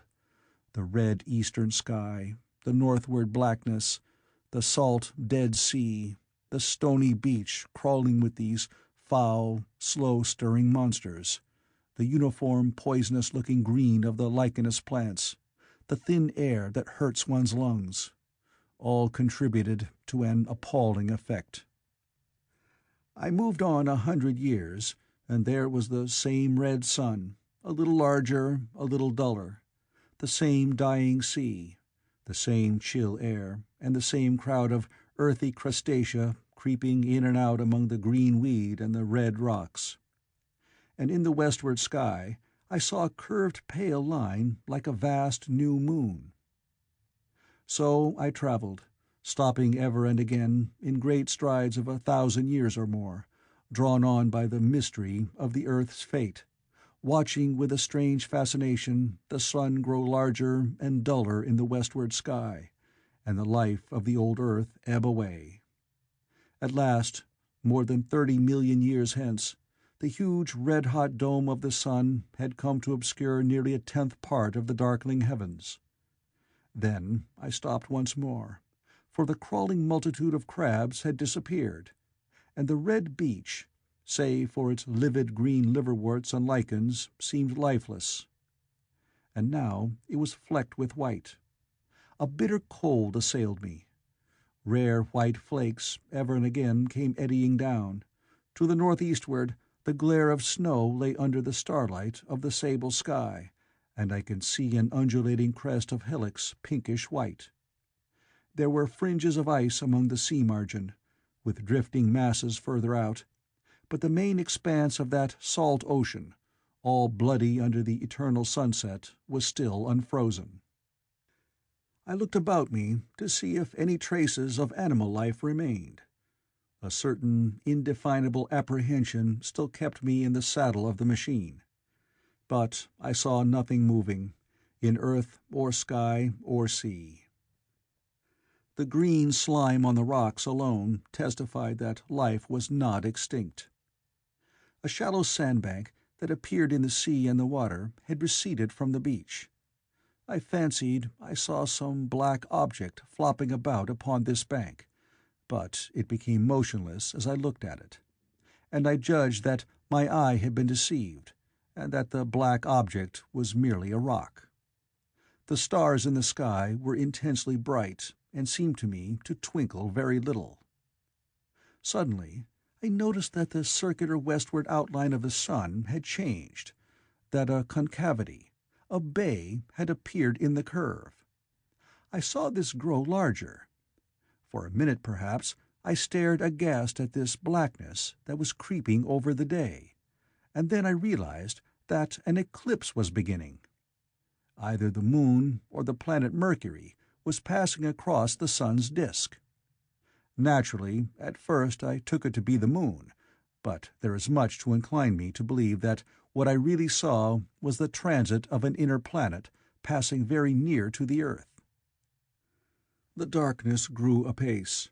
A cold wind began to blow in freshening gusts from the east, and the showering white flakes in the air increased in number. From the edge of the sea came a ripple and whisper. Beyond these lifeless sounds, the world was silent. Silent? It would be hard to convey the stillness of it.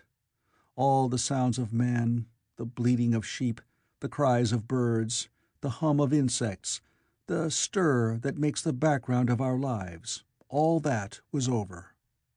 As the darkness thickened, the eddying flakes grew more abundant, dancing before my eyes, and the cold of the air more intense. At last, one by one, swiftly, one after the other, the white peaks of the distant hills vanished into blackness. The breeze rose to a moaning wind. I saw the black central shadow of the eclipse sweeping towards me. In another moment the pale stars alone were visible. All else was rayless obscurity. The sky was absolutely black. A horror of this great darkness came on me. The cold that smote to my marrow, and the pain I felt in breathing, overcame me. I shivered, and a deadly nausea seized me. Then, like a red-hot bow in the sky, appeared the edge of the sun. I got off the machine to recover myself. I felt giddy and incapable of facing the return journey. As I stood sick and confused, I saw again the moving thing upon the shoal. There was no mistake now that it was a moving thing, against the red water of the sea. It was a round thing, the size of a football perhaps, or it may be bigger, and tentacles trailed down from it. It seemed black against the weltering blood-red water, and it was hopping fitfully about. Then I felt I was fainting. But a terrible dread of lying helpless in that remote and awful twilight sustained me while I clambered upon the saddle. End of Chapter 11. Chapter 12. So I came back. For a long time I must have been insensible upon the machine. The blinking succession of the days and nights was resumed. The sun got golden again, the sky blue. I breathed with greater freedom. The fluctuating contours of the land ebbed and flowed. The hand spun backward upon the dials. At last I saw again the dim shadows of houses, the evidences of decadent humanity. These too changed and passed, and others came. Presently, when the million dial was at zero, I slackened speed. I began to recognize our own petty and familiar architecture. The thousands hand ran back to the starting point. The day and night flapped slower and slower. Then the old walls of the laboratory came round me. Very gently now I slowed the mechanism down. I saw one little thing that seemed odd to me. I think I have told you that when I set out, before my velocity became very high, Mrs. Watchett had walked across the room, travelling, as it seemed to me, like a rocket. As I returned, I passed again across that minute when she traversed the laboratory. But now her every motion appeared to be the exact inversion of her previous ones. The door at the lower end opened, and she glided quietly up the laboratory, back foremost, and disappeared behind the door by which she had previously entered. Just before that I seemed to see Hillier for a moment, but he passed like a flash. Then I stopped the machine and saw about me again the old familiar laboratory, my tools, my appliances, just as I had left them. I got off the thing, very shaky, and sat down upon my bench. For several minutes I trembled violently. Then I became calmer. Around me was my old workshop again, exactly as it had been. I might have slept there, and the whole thing had been a dream. And yet, not exactly. The thing had started from the southeast corner of the laboratory. It had come to rest again in the northwest, against the wall where you saw it. That gives you the exact distance from my little lawn to the pedestal of the White Sphinx, into which the Morlocks had carried my machine. For a time, my brain went stagnant. Presently, I got up and came through the passage here, limping because my heel was still painful, and feeling sorely begrimed. I saw the Pall Mall Gazette on the table by the door. I found the date was indeed today, and looking at the timepiece, saw the hour was almost 8 o'clock. I heard your voices and the clatter of plates. I hesitated. I felt so sick and weak. Then I sniffed good wholesome meat and opened the door on you. You know the rest. I washed and dined, and now I am telling you the story. I know, he said after a pause, that all this will be absolutely incredible to you. To me, the one incredible thing is that I am here tonight in this old, familiar room, looking into your friendly faces and telling you these strange adventures. He looked at the medical man. No, I cannot expect you to believe it. Take it as a lie, or a prophecy. Say I dreamed it in the workshop. Consider I have been speculating upon the destinies of our race until I have hatched this fiction. Treat my assertion of its truth as a mere stroke of art to enhance its interest. And, taking it as a story, what do you think of it?" He took up his pipe and began, in his old accustomed manner, to tap with it nervously upon the bars of the grate. There was a momentary stillness. Then chairs began to creak, and shoes to scrape upon the carpet. I took my eyes off the time-traveler's face and looked round at his audience. They were in the dark, and little spots of color swam before them. The medical man seemed absorbed in the contemplation of our host. The editor was looking hard at the end of his cigar, the sixth. The journalist fumbled for his watch. The others, as far as I remember, were motionless. The editor stood up with a sigh. "What a pity it is you're not a writer of stories," he said, putting his hand on the time-traveler's shoulder. "You don't believe it?" "Well, I thought not." The time-traveler turned to us. "Where are the matches?" he said. He lit one and spoke over his pipe, puffing. "To tell you the truth, I hardly believe it myself. And yet—" His eye fell with a mute inquiry upon the withered white flowers upon the little table. Then he turned over the hand holding his pipe, and I saw he was looking at some half-healed scars on his knuckles. The medical man rose, came to the lamp, and examined the flowers. "The gynecium's odd," he said. The psychologist leaned forward to see, holding out his hand for a specimen. "I'm hanged if it isn't 1:15, said the journalist. "How shall we get home?" "Plenty of cabs at the station," said the psychologist. "It's a curious thing," said the medical man, "but I certainly don't know the natural order of these flowers. May I have them?" The time-traveler hesitated. Then suddenly, "Certainly not." "Where did you really get them?" said the medical man. The time-traveler put his hand to his head. He spoke like one who was trying to keep hold of an idea that eluded him. "They were put into my pocket by Weena when I traveled into time." He stared around the room. "I'm damned if it isn't all going. This room, and you, and the atmosphere of every day is too much for my memory. Did I ever make a time machine, or a model of a time machine? Or is it all only a dream? They say life is a dream, a precious poor dream at times, but I can't stand another that won't fit. It's madness. And where did the dream come from? I must look at that machine, if there is one." He caught up the lamp swiftly and carried it, flaring red, through the door into the corridor. We followed him.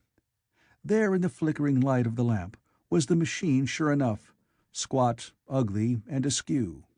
a thing of brass, ebony, ivory, and translucent glimmering quartz.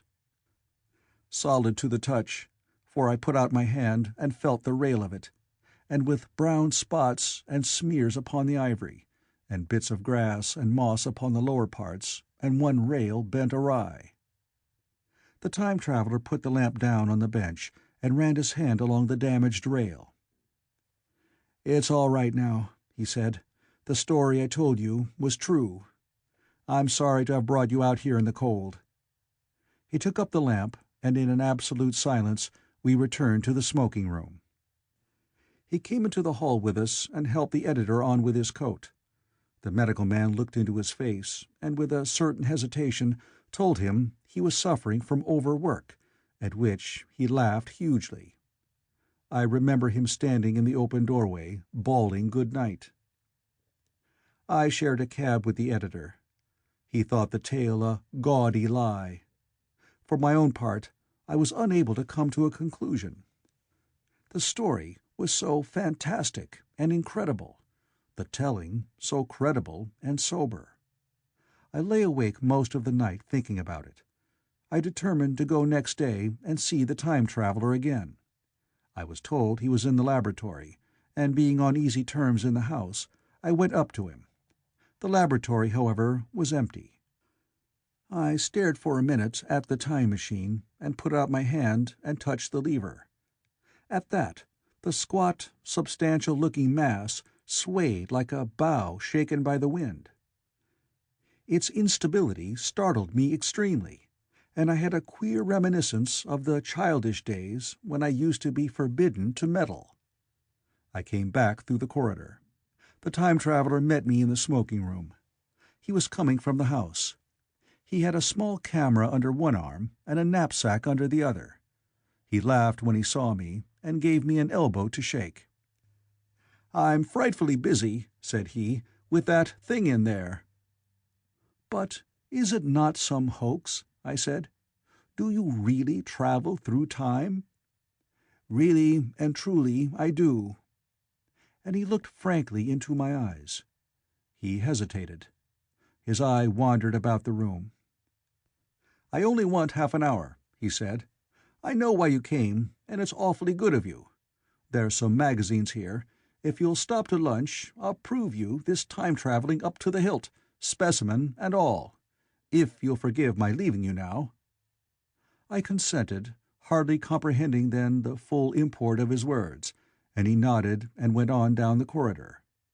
I heard the door of the laboratory slam, seated myself in a chair, and took up a daily paper. What was he going to do before lunchtime? Then suddenly I was reminded by an advertisement that I had promised to meet Richardson, the publisher, at 2. I looked at my watch and saw that I could barely save that engagement.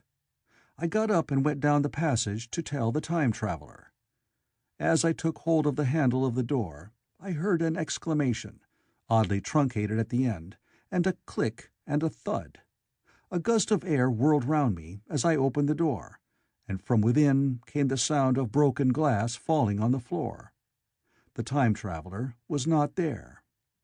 I seemed to see a ghostly, indistinct figure sitting in a whirling mass of black and brass for a moment, a figure so transparent that the bench behind with its sheets of drawings was absolutely distinct.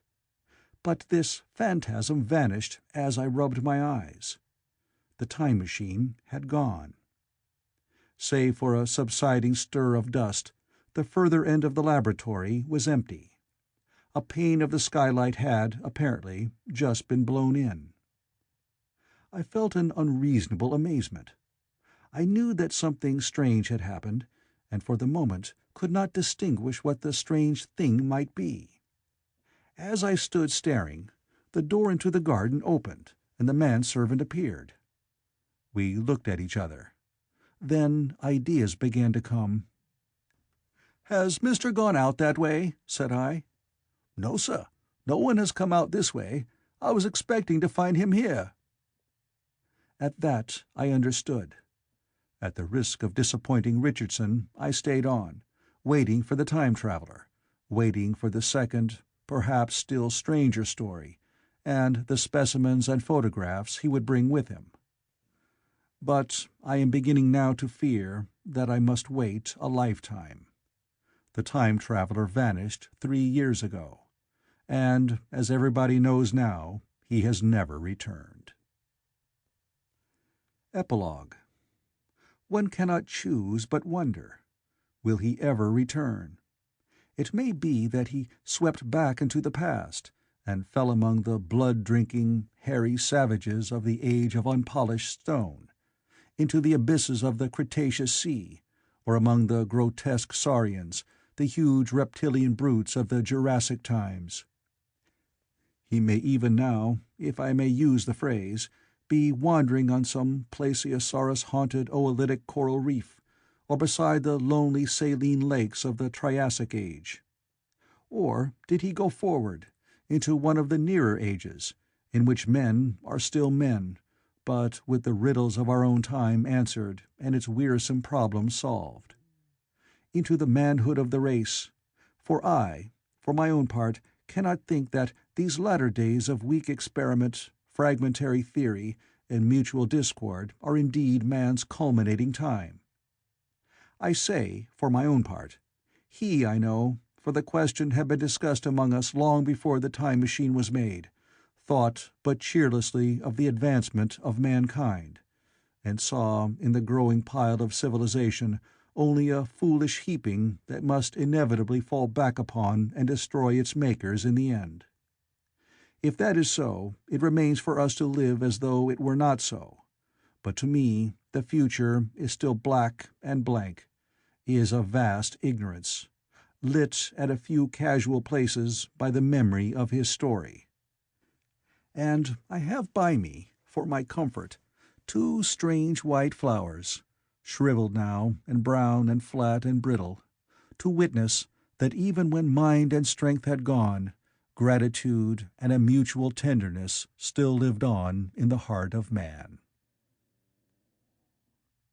The End of the Time Machine by H.G. Wells.